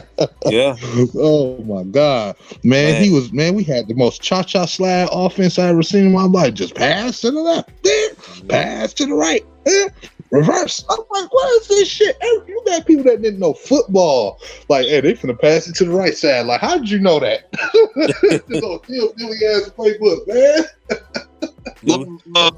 Well, this is time. To Marvin's question. This is time for Sheila to back up some green. Because if you lose him, I don't know what that's gonna be. You cannot lose him. He is the reason that golf is having all this success right now. Yep. I say primarily. Yeah, you got to pay him to stay. Him and Aaron. I need both my coordinators to stay. She want to say to us, "Oh, this is the brand new Lions." Back up the Brinks truck for being. Mm-hmm. Yep. I need all my coordinators. Like if you really want to be real about it, the only reason why Aaron Glenn really struggles is because that defense still need more talent. And they need to be healthy. Yeah, and once they healthy, the sky is the limit. And I say this is the off season to build around Hutch and show the rest of the fan base that you're serious about building a winner. You build around Hutch, we got a real shot at the division. Ooh, okay, yeah, this is an interesting question here. What do you think Shy Failure go do with that first pick in the draft? You know what? I really don't care what the Bears do, to be honest. I really don't care. The Bears. Let me tell y'all this. Last week, man, after the game, I got a dude who just debating with me like, yeah, the Lions ain't going nowhere. This we about to have 125 million cap space next year, and we finna be built to win for a long time. I'm like, bro. Unfortunately, no. I think they might fuck around and get either Will Anderson or Jalen Carter. I think they go get Will Anderson. Personally, I think they are. Well, they can get whoever they want. The Bears still suck, so I don't care who they get. They can get William Perry for all I care. Because listen, man, let me tell you, the NFC North, like Dan Campbell said yesterday, the NFC North, the road had to come through Detroit. Oh, the NFC. I'm gonna say what I told Noam earlier before both y'all came on here, because we know Mrs. Rogers. He was never gonna pass the torch, so we stole it yesterday. Pretty much. Mm-hmm. The NFC North is ours now. Yeah. You don't run this motherfucker no more. No. The Minnesota frauds. Mm-mm. Hell nah. This is a big ass. If we give Hutch the help he needs, we have to do. Yeah, we do. But we got to stay tight on the offensive end too, though. Yeah, I'm not too much worried more about the offense, just the defense. Like I said, we need to get that secondary together and get some linebackers. Like I said, the linebackers was okay. They had their moments, but we still got strength in that corridor. Yeah, absolutely. I agree with you. Red linebacker. My pick for the second first pick, Joey Porter for Penn State. Yeah. Okay. Hey, let me ask y'all a question. Each one of y'all get to answer this. Let's forget about the cap space, which we ain't got that much of next year. But just give me one free agent you wish we can go out here and sign this off. Brandon Ayuk. Ooh. What about you here, man? Oh, damn. Oh, you put me on the spot. He did. I would like. Well, go to Daryl. I still got time to think. I got to think about this too, because I got to think about this too, man. That's because as everybody talking about, we need another receiver. Yeah, he's gonna be a free agent. I say we make a run at him if we can get him. Ooh, yeah. I see. Then this the one I feel right here, Raw. Yeah. I felt that. I felt that one. Smith. I like Roquan Smith. I think Baltimore gonna retain him though. Yeah. I don't know why Bobby never liked Roquan Smith. Roquan Smith is a solid linebacker. Yeah. Ooh. Hey, Mike Bobby didn't like Hutchinson either, so. No, man, that was a good question. I can't even think on that, man. That is. Whew. Is Mike Williams from the Chargers? Is he a free agent coming up? Yeah, niggas, wide receivers. Okay. Yes, he is. Mike Williams is a free agent coming up. I can see maybe the Lions may go after Mike Williams. You already know the. And the defensive end on the Chargers who had a breakout year. He's up for a contract this year. Ooh, you talking about Bosa? No, not Bosa. The black guy. Oh no, what's his name? Yeah, Bosa ain't going nowhere. You cancel that. They not letting Bosa. Him and his brother, they staying in California. Okay, they better be staying in California. I got a feeling somebody gonna end up getting the Bosa brothers together. Oh. So what y'all think about JJ Watt return? It's time. Who? It's time. Watt. He's had a good career. Yeah. I kind of lost respect for JJ because I felt he should have went to the Pittsburgh instead of Arizona, where he could have really helped out and did something. Would he help out with his brother? Yes. But you know what, Pittsburgh. Mike Tomlin said they wanted JJ. They tried to bring him over there. These dudes said Tim Boyle and David Blau. No, y'all didn't. Y'all, nah, we ain't doing that. Nah, bro. Ooh, Tremaine Edmonds. Ooh. Tremaine Edmonds. Okay. I forgot about him. Tim Boyle, Will Harris, T.S. Tabor. Man, oh, God. I did almost not know threw up. Tease Tabor was still in this league, yo. I didn't know he was Yeah, still he was playing. still in this league. You said who? Tease Tabor.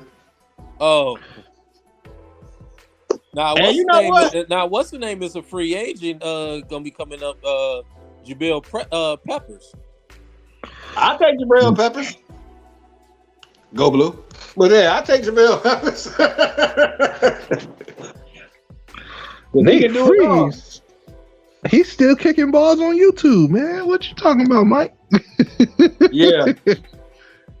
And Man, you know what? Jason, I know we clown this guy a lot because he always gets burnt and he's never where he's supposed to be, but he did something right yesterday. So shout out to Will Harris. oh my God, Shout out to Will Harris. Finally did Man, something right. he is That the didn't cost us.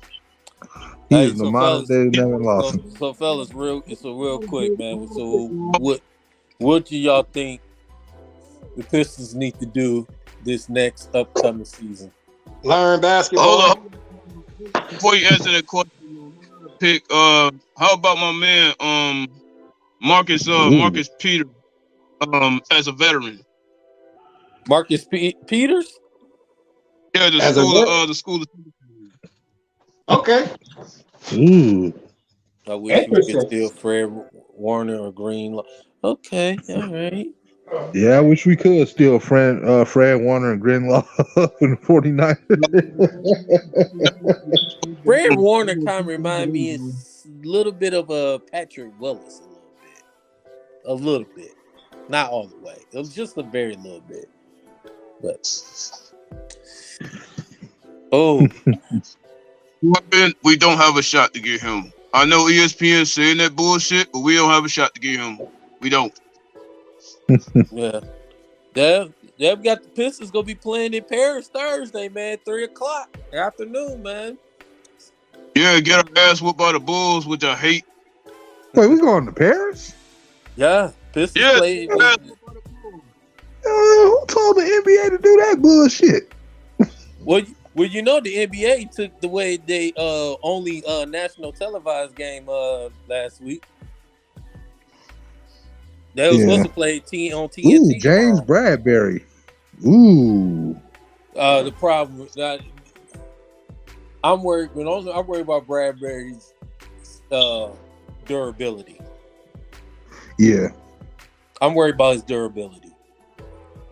I like it, but I'm worried about his durability. That's it. Yeah.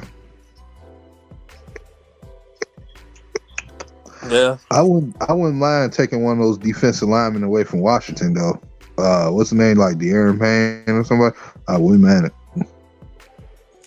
I would not mind take one of them players out of Pittsburgh. Yeah.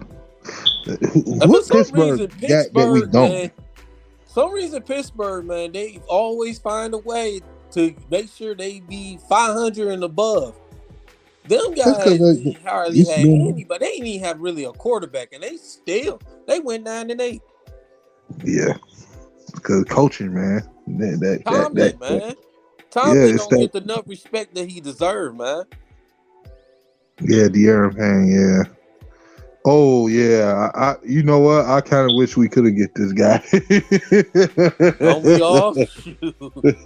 Yeah, you know, he was right there. I remember it was one time this great defensive tackle was right there at 10 overall for some damn franchise in Detroit could have gotten. They chose some bit titty ass tight end and killed our hype. So who's that franchise again? Please don't mention him. That don't do it. I still remember the conversation. Nigga said, "Bug eyes." I still throw up inside every time. Killian to go over there. No, Goal number 2 put 2 and Donald together first. We had a goal number 2 and we get that motherfucker with the red card. Fuck you. Man, fuck Martin Mayhew forever, bro. Oh boy. But speaking Speaking of the Pittsburgh Steelers, I would like for us to steal Sutton from him. Sutton from them. The corner. Yeah, show Raw. Okay, I'm back. I had to go get me a burger. Guess who got sent home tonight? The Packers. Sit on the couch, biatch. Pull up a chair. Hey, I posted on my Instagram and screenshot it, man. Facts. About the Aaron Rodgers got lost to the Lions twice. Remember the State Farm commercial was the discount double check?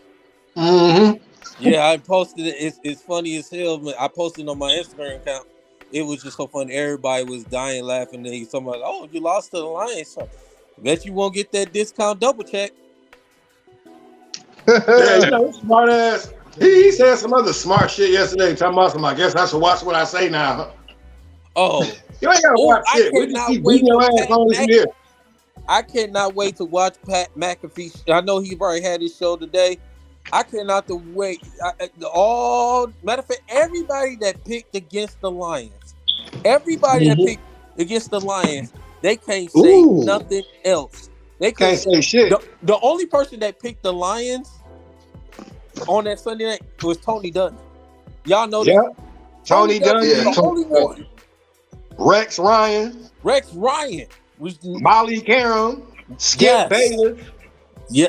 Even Skip with his Skip of all people, right? Wow. I think Skip got a little respect for us, though. I think he does respect how we play and shit. Yeah. Everybody starts. I think. Go ahead, Hitman. Go ahead. I think his name is so damaged, it don't even matter what he say anymore. After that, you know what happened. Yeah. Oh, with Shannon? Yeah. But it's actually damaged with DeMar. Ooh, hey, y'all. Anthony I'm Barr. not tripping on him on DeMar, though, because I don't think he said. I think people just getting emotional and in their feelings. I think they overreacted on the DeMar Hamlin deal. Well, it's so easy. It's easy when you already hate and got disdain for a motherfucker. Yeah. But Ray, even if he said it the right way, I mean, anything attached to his name right now is just damn as good. Yeah. I mean, like I said, man, I think he should have waited till the next day to even say that shit. You know what I'm saying? Like, the timing was wrong. That was my issue. I think he shouldn't even say it. Period. I mean, you don't. If you're gonna say something like that, keep it. I will give you that. I'll give you that. Keep it to yourself, man. But my thing is though, this is this man's life. He could have lost his life on the field, bro. Do you know? I can't believe I was actually watching TV and that shit happened. Hey, fellas. So DA got a question. He said, "Do you guys think we bring back all the RBs on Detroit, or do we draft a young RB?" Nah, I say bring them all back. Bring them all back. I think it's a combination of both. Personally, I think they actually will bring most of the guys back. I got two words for that. Blake give Corum, him. He's returning to Michigan. He announced it today. He's returning to Michigan. Oh, he returned to Michigan. I didn't even know that. Yep, he's announced it today. He still ain't gonna win the Heisman, but okay. No. Now, skip all the bullshit. Give him that bag. Yeah, pay Jamal Williams, man. We ain't got to overpay him. 1,000-yard rusher since the first time in 9 years since Reggie Bush, bro. Give him $50 million for 4 years, man. He'll be good. That's right under $14 million a year. I think. Oh, he kind of like 27 years old. You gotta be careful with that one, right? Oh shit! Yeah, he is 27. I still see him as a 23-year-old dude behind Aaron Rodgers and shit. You know, his legs theoretically are somewhat fresher because his management hasn't been all that heavy, and he just started really getting carries like that when he got to Detroit. But still, that's a fact. I'll give him like 3 years. Total like 24 across 3 years or something, depending on the scenario. Yeah. This damn deal we gave disappearing act as Charles Harris, because I ain't see him nowhere this year after he got his bread. Cut his ass. Cut him. Man, cut him. We should just eat that. Oh, I don't care what it is. We should just eat that. If you gonna give bum ass Charles Harris that money, give Jamal that type of money. Mm-hmm. For real. I like Jackson, Justin Jackson. I like him. Yeah, I like Justin Jackson. Yeah, I'm on the same boat with Raw.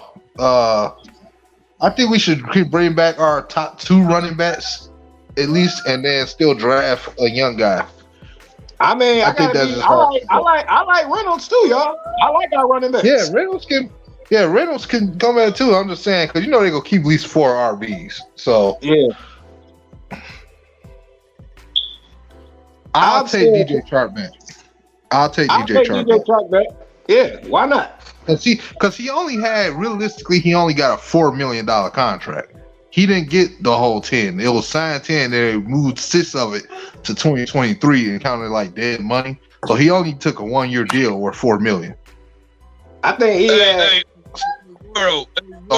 he does end fucking the Ted Dynasty, whatever the division dynasty they had. End it. Back. If it wasn't for that catch, we'd be talking shit about an L right now. Yeah, he made that. I think Kirby Joseph is the unsung hero of yesterday. No, I say it was not just because of the interception. Not because of the interception. It's what should have been a touchdown to Aaron Jones. Well, it should have been an interception. I ain't gonna hold you up. Shit. I don't know what he is, man. I don't know if he got a knack for playing against Aaron Rodgers, if he watched a lot of tape or something. Yeah, I felt the same way. This is crazy. He should have had 2 interceptions, real talk. And if you bring Tracy, it should have been an interception, the first one. Yeah. Definitely should have. And if you bring Tracy Walker back healthy next year, I mean, we got a solid tandem at safety. Yeah, I'm gonna be watching Tracy Walker. I'm not jumping back on the wagon yet. I gotta see, because most people don't even come back the same from that injury he suffered. I gotta see it first. Oh, he was at the game yesterday, according to him. He already out the boot. It had been out for about a good month from there. Yeah, that's great. I still need to see if he got his game. I'll see that next year. True. Damn, what the hell? Oh, yeah. I was telling them before you came on here, Hitman. I don't give a fuck what nobody say. That bomb Jared Goff through the Wiz Khalif Raymond, that was a touchdown. I don't know what the fuck. He was in the end zone when he caught the motherfucker. Right. I'm like, what the fuck? Are you serious? See, they tried to screw us and hope that if they take the points away, we'll just fall apart, but that didn't happen. That's what they was trying to do. I think the referees came to I believe it was in the fourth quarter. They probably was talking to the Packers like, hey, look, man, we can't help y'all in this case. There's only so much we can do, man. Man, y'all not even helping yourselves. Right. Now we gotta be fair and impartial. It was a fun partnership, though. You did send that last check, didn't you?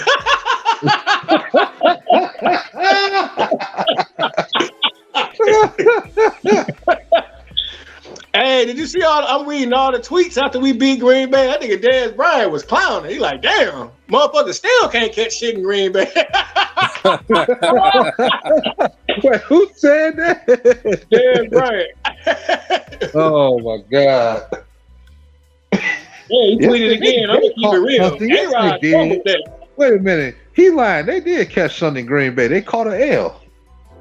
No, he was talking about certain Green Bay receivers. And he took a knock at himself too, because he got cheated out of a catch a year ago at Green Bay.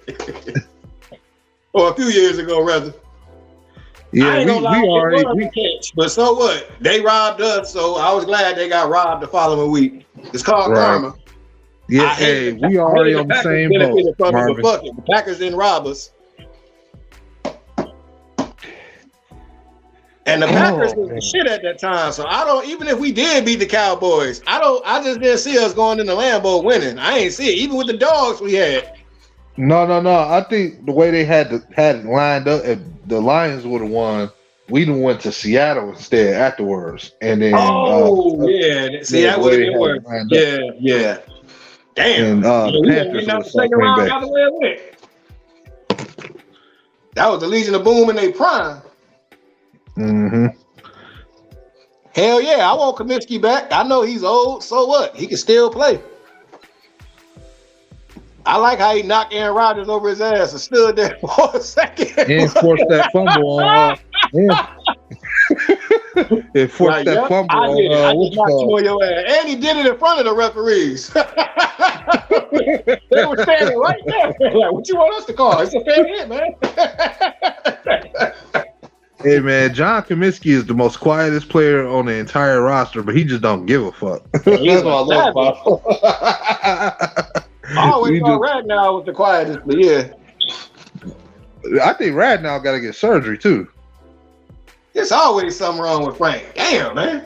These last couple years, yeah. But hey, he toughed it out this year. You can't say nothing, man. He so toughed it out. About Frank. If Frank got to take a while to get healthy, I wish he just do that. Fuck it, man.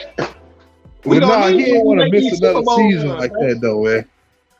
Huh? Yeah, he didn't want to miss a whole nother season like he did the year before because we was playing for something this time, man. So he like, nah, fuck this. Yeah, James Houston, a long-term deal. Hell yeah, give him a long-term deal. James Houston some money. Please pay James Houston for real. Hey, Marvin, I definitely agree with you on do we need to draft people, or do we just need to? Well, we do need to draft a couple people. We can't go completely scot-free now.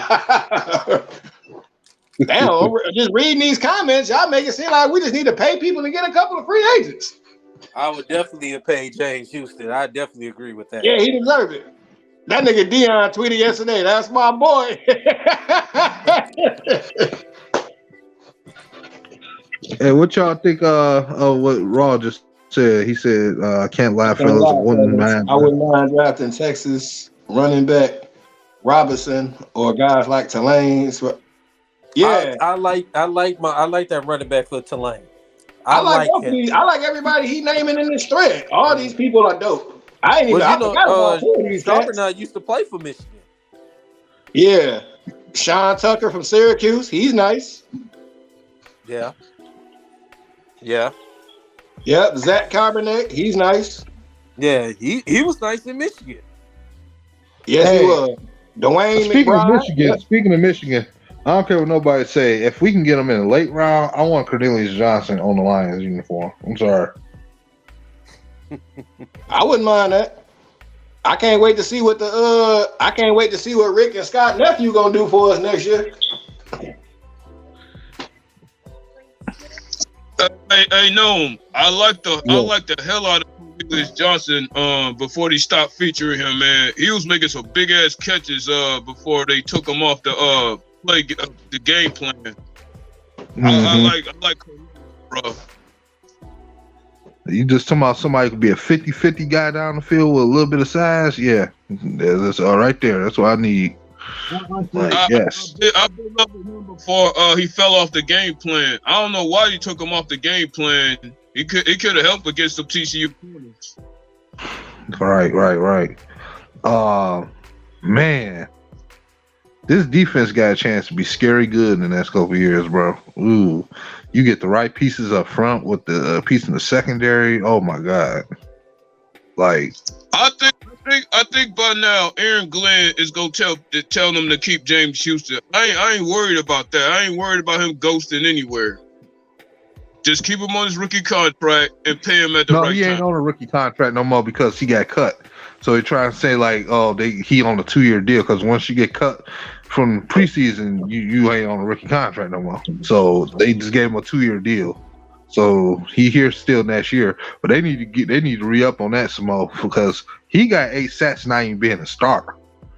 What the fuck he gonna do when he get more time in the offseason? Aiden Hutchins and got damn near many sacks. What? Man, like I told you, all our rookies combined for 20.5 sacks. He got 8. Aiden got 9.5. 2 of them by Josh Pascal. That's somebody I want to see make a big step next year. And Rodrigo got I like to see Josh Pascal make a step in his health, starting with. He been in and out the lineup a lot, man. Hopefully, shit.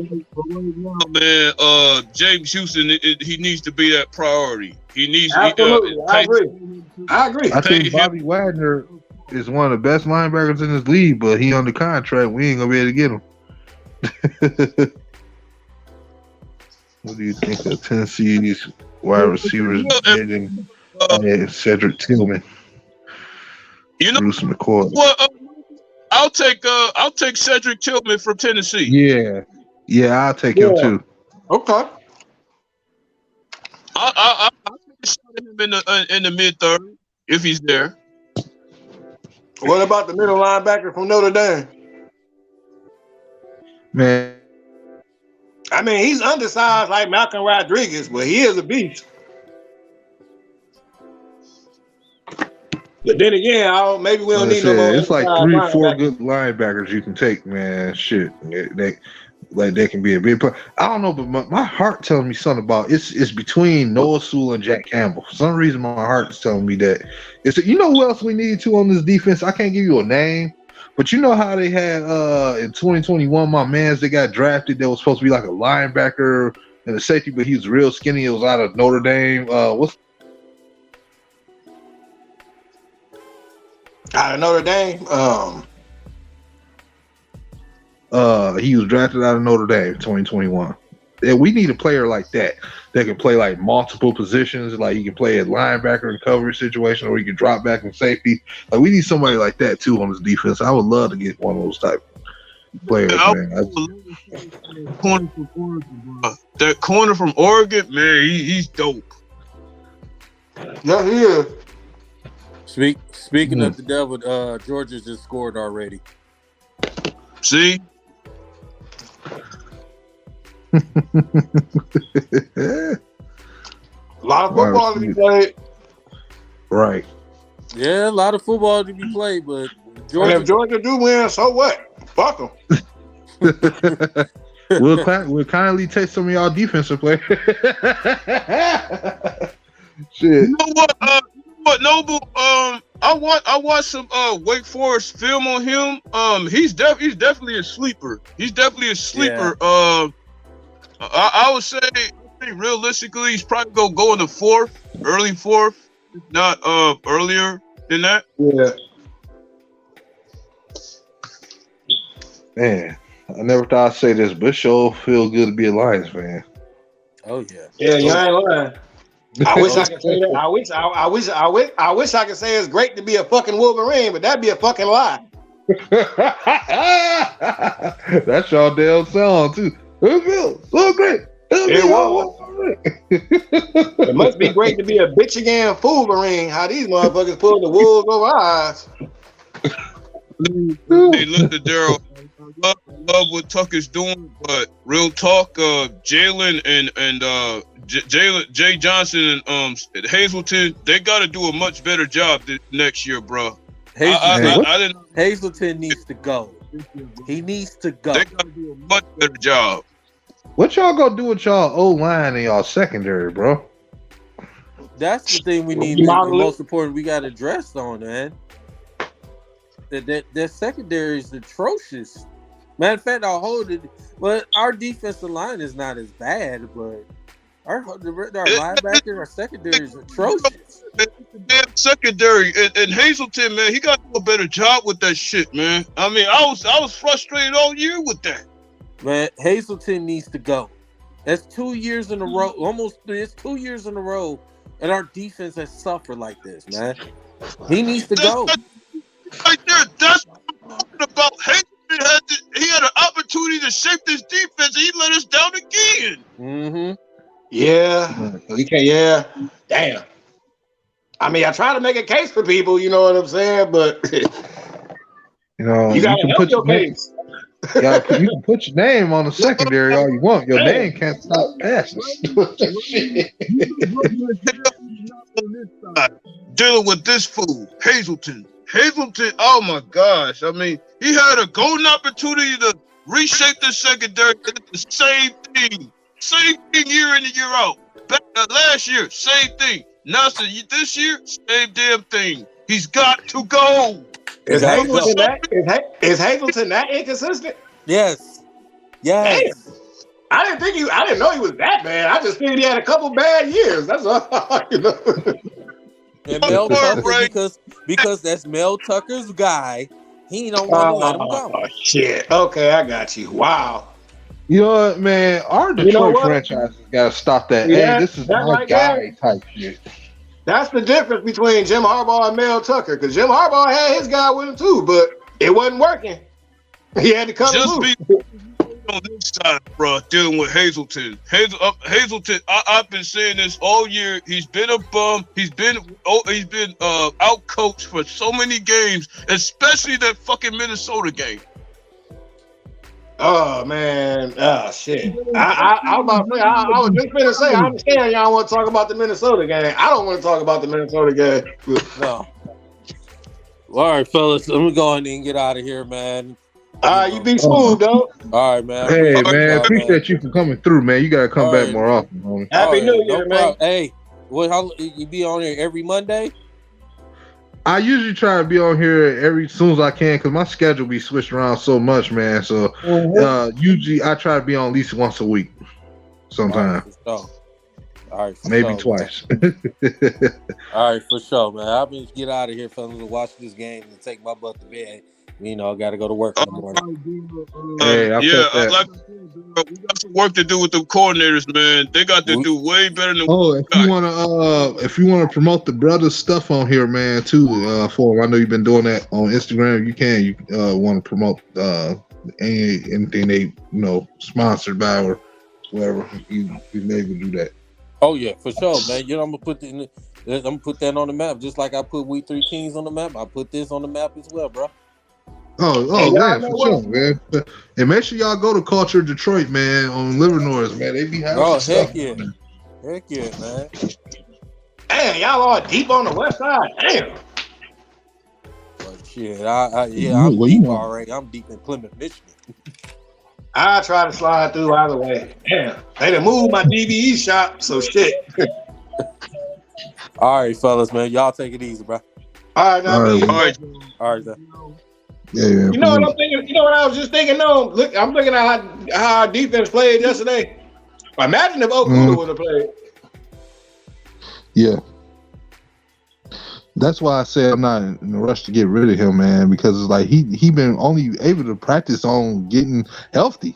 Can he get an off season to learn some new tricks, like go practice with a veteran player in the league that's better than him and learn from him or some shit? Like, can he get a chance first to get better? Man, just call Deion Sanders up like everybody else does. I mean, shit. I don't know. Deion might be a little too busy right now. What he doing? What'd you say, Hitman? You know what? No, I think the same thing about Warrior, but everybody want to throw his ass away. I'm like, what the hell are you doing? Because last year he was the team leader in interceptions. This is what I be trying to tell Man Beast, bro. The only reason Warrior, he's not healthy. That's the only reason, and I wish he just stay out there if he's not healthy. You know what I'm saying? Man, you know how it is with them. What I've been trying to say all year. I tell Man Beast that all the fucking time, bro. Warrior is not that bad, man. He just ain't healthy. Y'all he had his interceptions last year. But he was the leader in interceptions last year, and you telling me he's a bum? Come on, man. What they gotta understand, it's the same thing when I used to try to defend Diggs in them back in the day. Oh shit! I used to try to defend Diggs in them back in the day, man. It's like, first off, we got still problems up front. That's what's also making them have to work extra hard to, defend the pass, because they coming down helping them run support, they making tackles here, then they gotta deal with all these receiver threats. They don't have enough depth and they don't have a veteran, and then the defense constantly switching. That's a lot to add on the plate of somebody. So you need a player that can come in. You need to have your young players go in the off season, learn from some guys, and bring more talent in up front and in the secondary. Like, we was just like, just add a new DB, they'll play better. Like, that's not fixing the problem. But I will say this though, as far as the D line, what Bugs showed me throughout the year, what Lee McNeil showed me throughout the year, I say go after the young linemen if you can. You know, to help the rotation. If Anzarike is not going to make a return, you know what I'm saying? Right. That's why I still say bring Warrior back. He's a free agent. But still draft Porter for Penn State if he's there.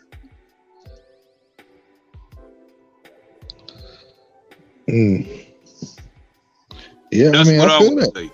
Right. I will get a linebacker too, a playmaking linebacker that can do something in that middle. If he's on the board at 7 or 8, get him. Yep.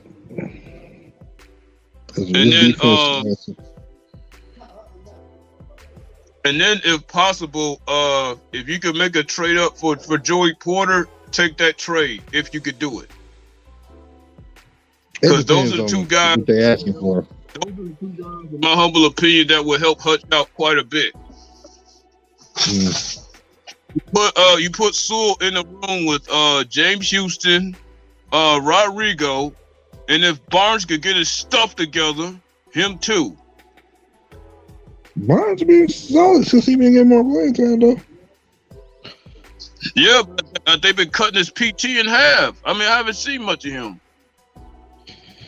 You know, because they still like to run their two linebacker sets, and they've been trying to give more minutes to James Houston for the pass rushing assignment. So that's probably why. So that's what I said. Had to reset my phone. Oh, okay. Okay, Ray. Yeah, we need a strong, solid draft. No. Same love to the offense, show the same love to the other side. That's all I'm saying. Everybody want to talk about. I mean, I love Amon Ra, but show the same love to Hutch. Yeah. And Ray. So when you get your stuff settled, just hit the link. Should still already be started in the chat, so should be able to pop in back in. But yeah, man, you right. You know, guy can build. You got to build around those foundational defensive players like Hutch, man, and Lee McNeil, and now you got Houston, and you got those pieces now. You got to keep getting those guys, bro. Hitting on draft hits like this, you got hit on this entire draft. You got five picks in the top 3 rounds in the top 85, not 90, 85. The third round pick is 82. So you got a chance to make something happen with that this year. You got the 6th pick and the 18th pick. So your pick is literally. That's 12 picks apart. So that's 12 picks. We gotta make some noise with those 2 picks. We have to do it. Yeah. Right. Because the last thing I want to see is Hutch being frustrated because he doesn't have any help. Right. You know what? You know what my favorite pick is of this draft right now coming for 2023? Which is gonna be my favorite pick? 82, the 3rd round pick. Why? Because it's flexible. You go have somebody at 90, probably willing to trade up, and we get to claim a mini ransom. All we need is really like a 4th rounder, and we'll just move down 8 spots, and because I think by that 3rd round, you go ahead and take you a guard to put in that right guard spot for that O-line. I've been neglecting that position all this time. I forgot about that. I forgot about Big Daddy V Vitae. I've been forgetting about Vitae. I'm like, damn, we do need to replace him with somebody. Yeah. So somebody we can keep that's healthy and we can keep there on the starting lineup. Because Jonah could play both sides. It don't really matter with him. But it's just like we need to go ahead and just have an official starting right guard that's on a rookie contract, pretty much. So, but I haven't heard much from that guy from Kentucky. I mean, is he looking more like a? Who you talking about? That cat from that guard from Kentucky, Stenberg.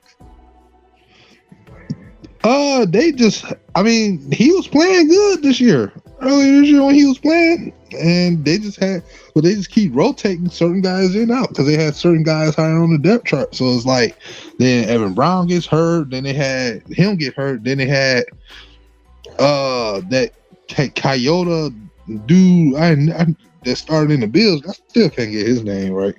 Whatever his name was, so they just had a revolving door. Like, so this is telling me y'all go keep a couple of them guys and then have a guy you draft as your starter at this point, because I'm sick of the revolving door stuff.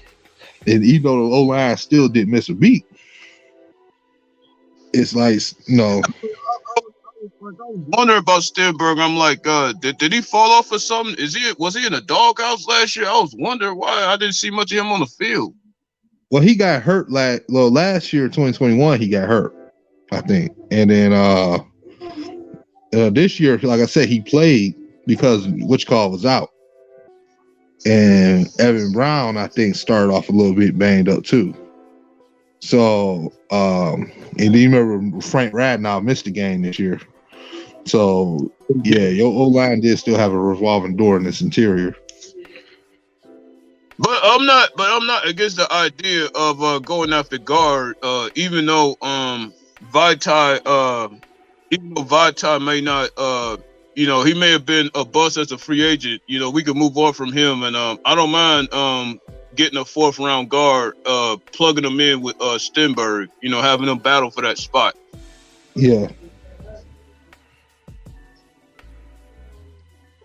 Yeah, so like I said, man, if we end up still somehow missing out on Jalen Carter, though, that still shouldn't stop us from building the rest of this part of the defense up. Like I said, you get a good linebacker, and you get a good player in the secondary and a vet DB as well, because they need a vet on this young team. They don't need no like big name. They just need somebody that's reasonable, that they can afford this experience. They can probably push for a starting lineup, and if not, he'll be the 3rd string guy if they need to get one at all. So depending on who they want to resign, you know what I'm saying? Because we ain't gonna be able to resign every single body. You go have players that go want to try new places. So we gonna see who they choose to bring back. But quite honestly, I don't care for Brockers. I honestly starting not to care for Romeo if he wants to go somewhere else, or any of these other guys. I mean, I don't care if they cut Charles Harris. To be honest with you, I personally think they need to cut him because he was a waste of free agent money. But to your point, as far as a veteran, get a veteran that's that really is not pressed about winning, but yet teaching youngins how to win. Mm-hmm. If we could do that, that would be. Sound like we need Patrick Peterson there. But now only stars we go be able to get this all season is in the draft. So yeah, we got to get our star linebacker in the draft.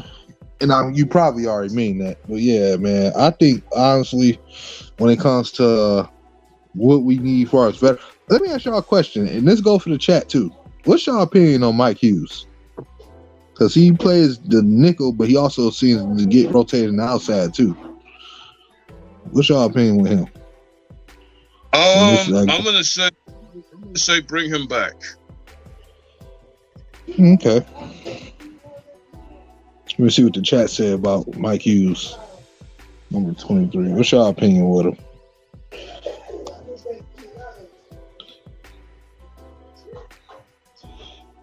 Okay, see now Marvin bad trolling. Yeah, we gotta keep Nate. Yeah, you know what? He is gonna be better. Marvin Tolbert, because when Nate Sudfeld came in that Bears game, when he called that timeout and then turned around and got his ass sacked for no reason. I said, what the hell is this shit? Oh man, I like Mike Hughes. Yeah, I most definitely won linebacker after giving up 321 yards to Patrick. Yep. But at the same time, we gotta back up the Brinks truck, the Ben Johnson. We have to do that. Does not get better, and we still talking about drafting somebody. Yep. Ben Johnson is the very reason that golf is getting good looks right now, and all this positive press he's getting. He is the main cog behind the golf. You know what? Two things I want to say. Mike Hughes probably had one of his best games, in my opinion. That had to be against the Bills. And at times I felt like he had a good game. And then the other thing I was going to say, our whole entire coordinators, from the special team coordinator, the offense and defensive coordinator, then Dan Campbell, I swear it's like a Nexus link. They all think just like Dan Campbell, and they show it in different ways. Like, this team looks so much like Dan Campbell, but they all just coordinate what he like doing. That's the part that I love the most. And the keep in mind, Mike Hughes, I think Mike Hughes was an ex-first round pick for the Chiefs. No, he was an ex-first round pick for Minnesota. I think second or first round pick for Minnesota. And then he went and played for the Chiefs. Yeah. Forgot what team he about. Yeah. But he played for the Chiefs. Yeah, he did. Mm-hmm. And I think I don't know if he was on the Super Bowl roster with them that won, or I think he was on there. I think he was. I think he was.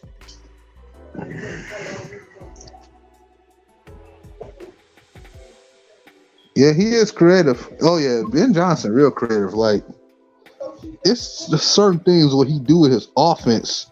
It's like he used every inch of the damn offense. Like, every player on that offense go do something different. Like, from the tight end, like Zylstra is always open.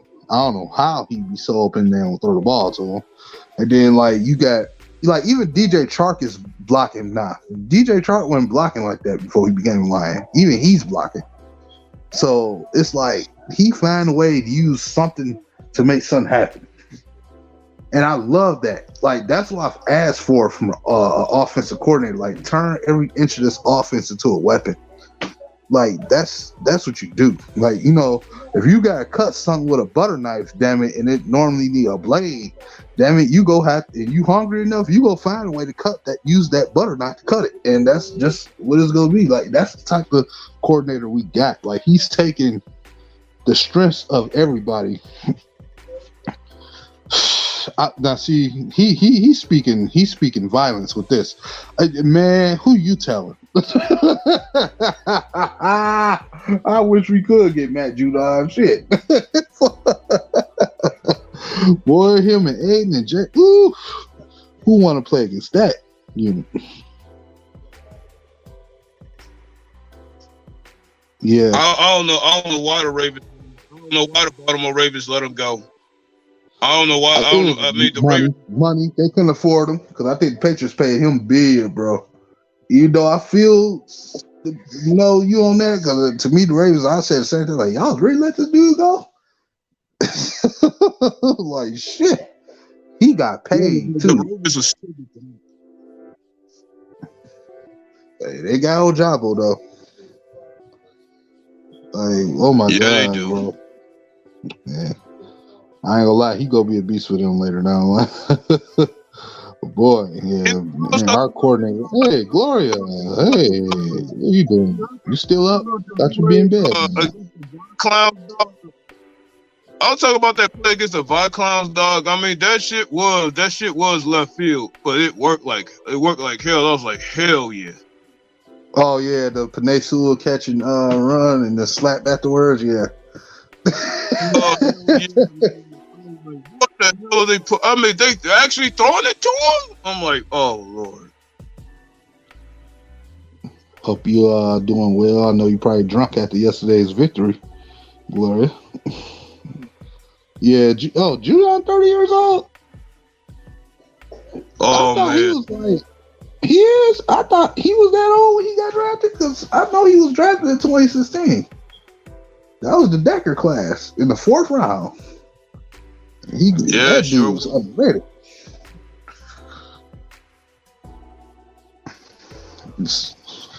So, Hitman, have you gotten your free agent name I asked you that you would like to see signed here if you could get him?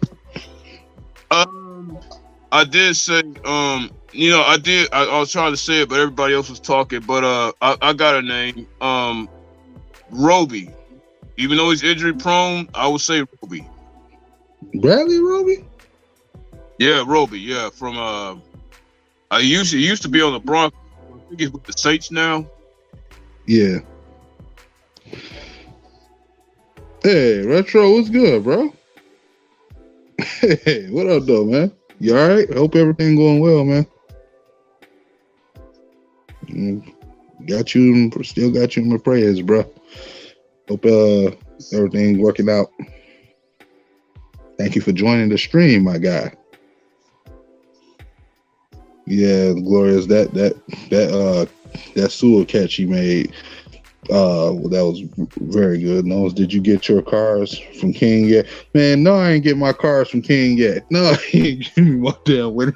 Man, that shit, he owed me that for like a year. That nigga gave me my car. Yeah. I'm gonna get a beer and throw it at his ass. All right, Marvin. See, Marvin tripping now. Go get. We know. Then again, second thoughts. I would rather have Mitchell Trubisky over Nate Sudfeld. What? No, not Mitchell Trubisky. No. Yo, man. No. He couldn't even beat out a rookie. Oh yeah, I mean I saw that coming. You been in the fucking league and you can't even beat out you couldn't even beat out Pickett from the Steelers, man. Pickett nice though. That play that touchdown he threw the I hate to say it was against Baltimore, but that was a hell of a play. I thought he was about to get sacked. He did show some athleticism there. I will give Pickett that. Yeah. Pickett not bad. I just think he raw as a rookie. I'm gonna give him another couple years first before we just say he done with. I know the Steelers had to end up they got to pay Deontay soon, man. That receiver, they got to pay him. What the hell happened with them and Chase Claypool, man? I thought he was like a beast at first when he first got drafted by him, but then it's like I don't know what the fuck happened. Like what? I don't know. No, it's like I think they got tired of his attitude in his mouth and some of his play. I think I don't know that would have been a hell of a tandem too, man. But I think those are the two reasons they got rid of him. Because at first, his first year, they was all like, the new Calvin Johnson. I'm like, man, no, the fuck he not. Just because he had 4 touchdowns, that'll make a nigga Calvin Johnson, bro. Go ahead. And then all of a sudden, 2 years later, he getting traded to the Charlotte Bears, bro. Get the fuck out of here. Dude, they were trying to find a new Megatron since he retired, man. Every time something great happen, they always go like right now with Jordan Davis, you got every big huge D tackle now that's like play for Florida. They trying to act like he gonna be the next one. They always trying to follow a trend. Like even when go back to the Jimmy Graham era, like that bust sweep hit out of fucking 10th overall. They tried to act like he was gonna be the next thing. I'm like, nah, he was a bust. Big car. Man, I still get nightmares. Oh, motherfucker. Ebron bum ass, bro. I'll never get over. I'll never get over that. I'll never get over that, bro. You wait till you go over Aaron Donald. Name ever again. Man, father, they could enjoy retirement together because he ain't in the league no more. Yeah. Oh, bum ass. I think the last team I see Ebron on, he was on that 11-0 Steelers team that we all knew was ass. Like, we knew they was gonna lose. Like, we all knew they was gonna lose that one, bro. Yeah, a team that got bottled up by the fucking Browns defense, man. Yeah, that shit was so funny.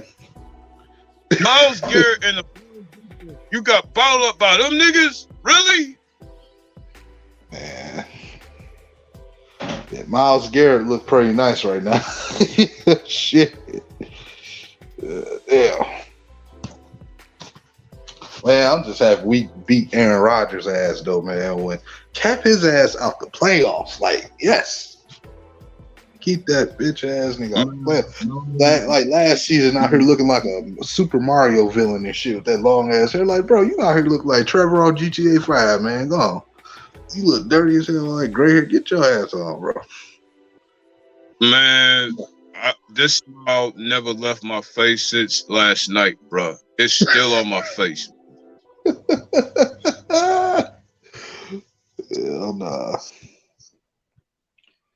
I've been teasing all day and night right now, man. Ever since last night. Right.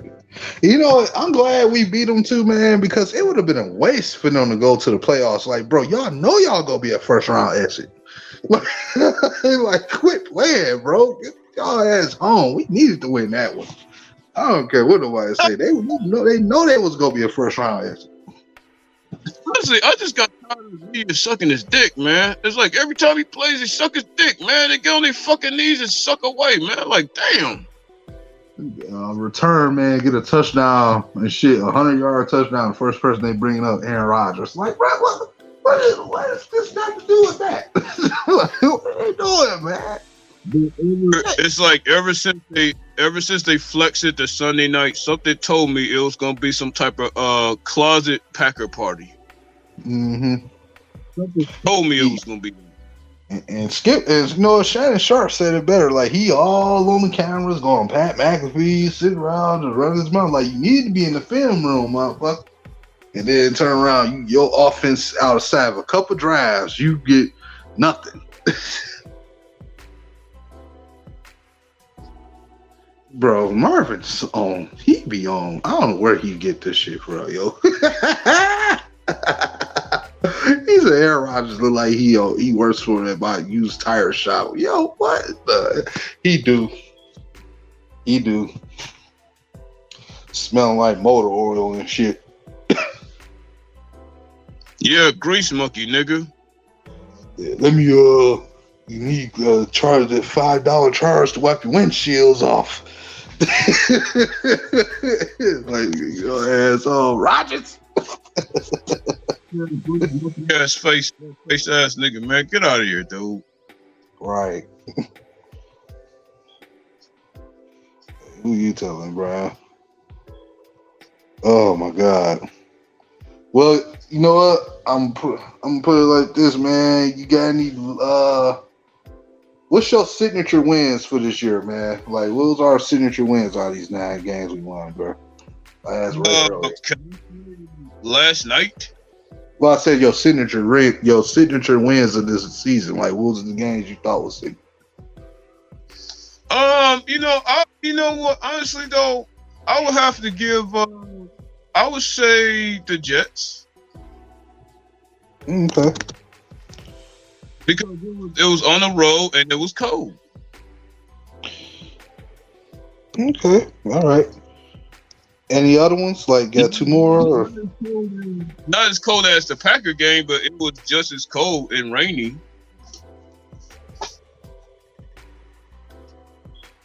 Thanks a lot, Raw. Appreciate that.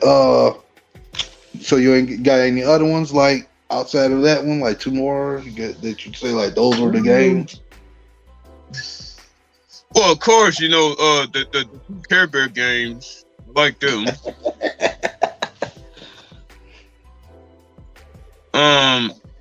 Really like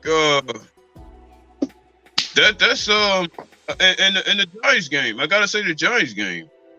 Okay. There's a lot of people picking those 3. For me, it was strictly the divisional rivals. You ain't sweat the Bears in 5 years, bro. Since 2017, that was Caldwell. They was 0-1. Like we down there, we at least beat Green Bay over the last couple of years. We kept losing to the Bears, except for the Stafford final game season here. Other than that, we kept losing to them guys, bro. So for me, it's the divisional rivals. I care less about the New York games. I care less about, that team, this team, that team. It was a division. Because we need to let them know, like, yo, we turn things around. We got y'all in our sight. So divisional rivals, to me, is where you set the tone. And I think those games that was signature. And it could happen no better. We number 2. What if I told you we was second in our division right now with the most wins in the North, as far as with our other rivals? Everybody else got like 4 wins or less. And so it's gonna be tough. I'm gonna say it's gonna be tough to be that dominant again, but I'll tell you what, we'll be a hell of a lot more competitive. I'll tell you that. Yeah. At least you usually try to averages go no less than 4-2 every year. You know what I'm saying? But we need to have a showing like this year. After all them years of losing, man. No, it's so surreal that we have moments. Should have been 6-0. If you count freaking. Yeah, I feel Marvin on this one too. The Thanksgiving game was a beauty until the very end. Like, god damn. But it is what it is. Like for me, man, it was divisional rivals. Like I gotta say, to put a final wrap, and I think we both agreed that we finally, after 9 years, got our first 1,000-yard rusher in Jamal Williams. Again, 17 touchdown, which surpasses Barry record, man. And it was by another player that on this line, and it happened against Green Bay. That's the part that make it so beautiful. We got our first 1,000-yard rusher and somebody to break Barry's record on the final game of the season with a team that had a playoff spot right there, and kept them from doing it and accomplished all of that. We are second in the division. Can I say it was done in the cold? It was done in the cold. Yep. 20-degree weather, windy. You see everybody breath out there. Nice ass all white unis I love so much too. Like, all right. I think we can finally say we got a great coaching staff. We above 500 for the first time in years. I think, again, this was just a success. I know the playoffs didn't come, but this was just a successful season, man, of hard work, coming from the bottom, getting yourselves, putting the NFL on notice, winning the games you were supposed to, and some that you were shot by, and winning consistently the same way. Running the football, playing defense with a young team, man. Yeah, you didn't make the playoffs, but again, you got to start somewhere sometimes, man. You got a whole all season to look forward to, moves being made. So we can finally say it's a wrap for the season, man. Any final words you want to get to on it, man? My final words is, as much as I love Amon-Ra, and I love the hell out of Amon-Ra, but this is the time. All this talk about, turning the corner, this brand new label, brand new Lions.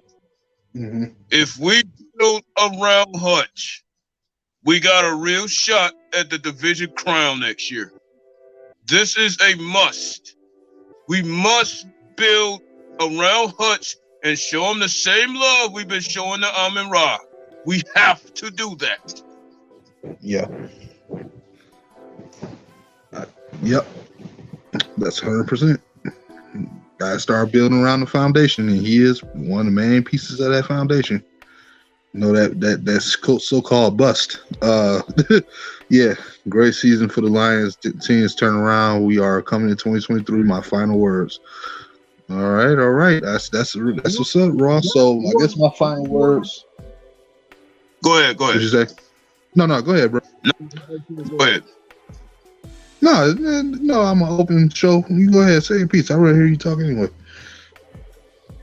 All this talk about, Sheila talking about turning the corner, that would show me that she means what she says. You serious about building around Hut? Giving them a couple of more defensive players? That would show me that you're serious. Yep.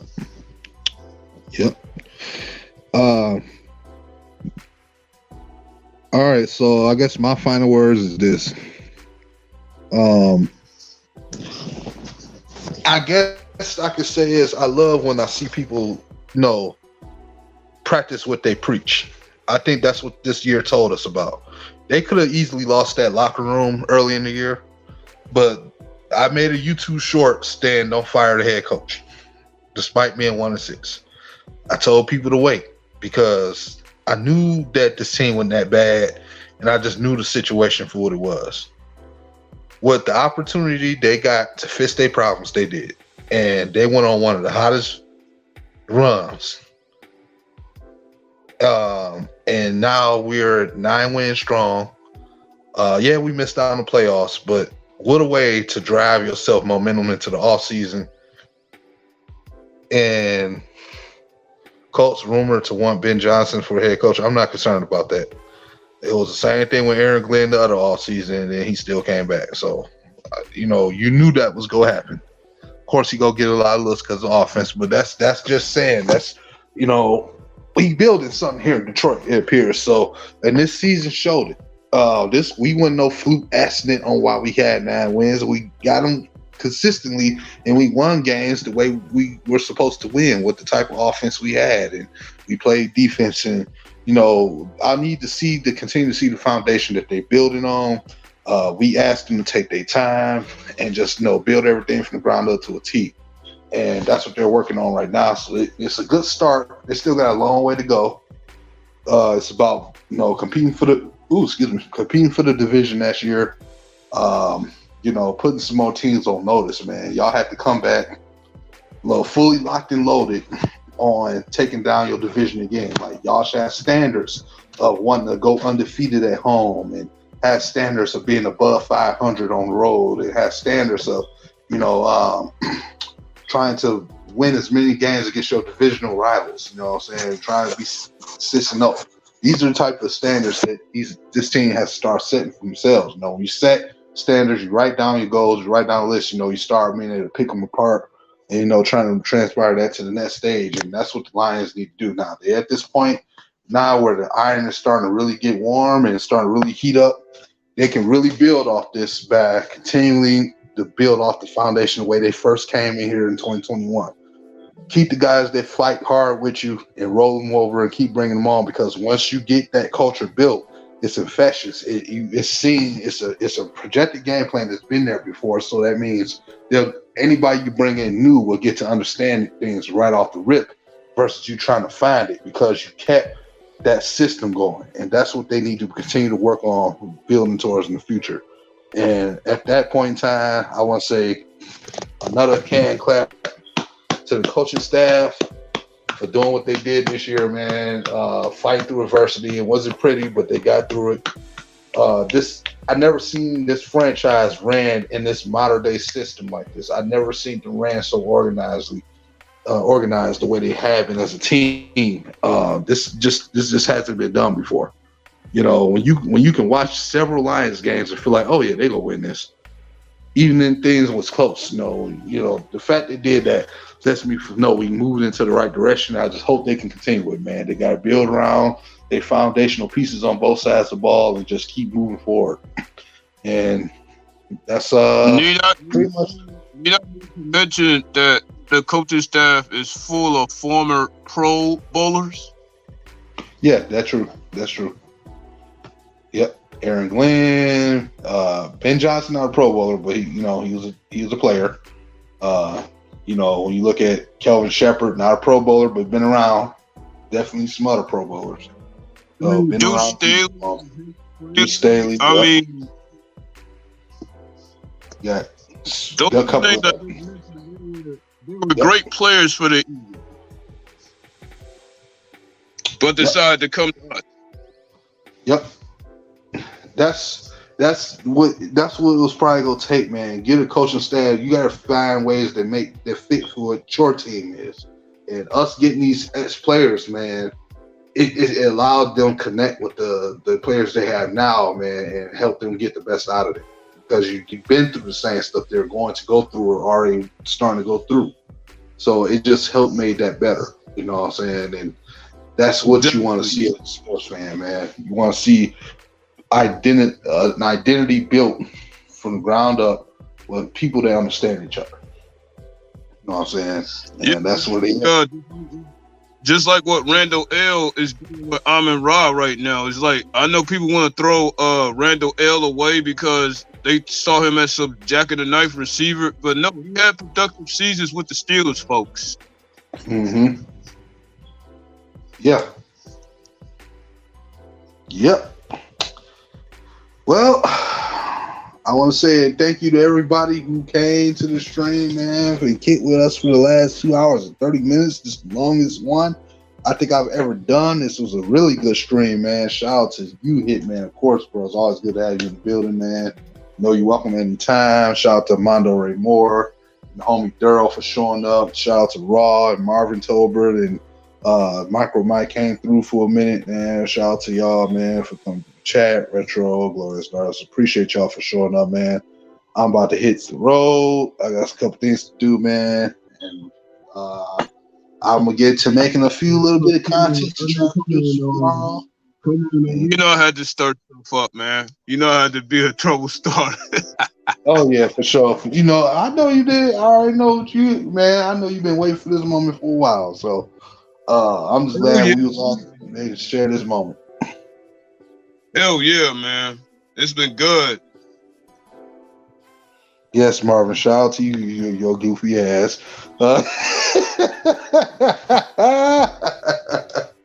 Yeah, man. Peace and salute to everybody, man. Man, all be safe, man, and enjoy this victory. All right, man. Much love, and look out for more content. Make sure everybody subscribe, man, and share my content for everybody. And y'all just, appreciate again, man. Thanks for everybody's support, man. And we out here, coach.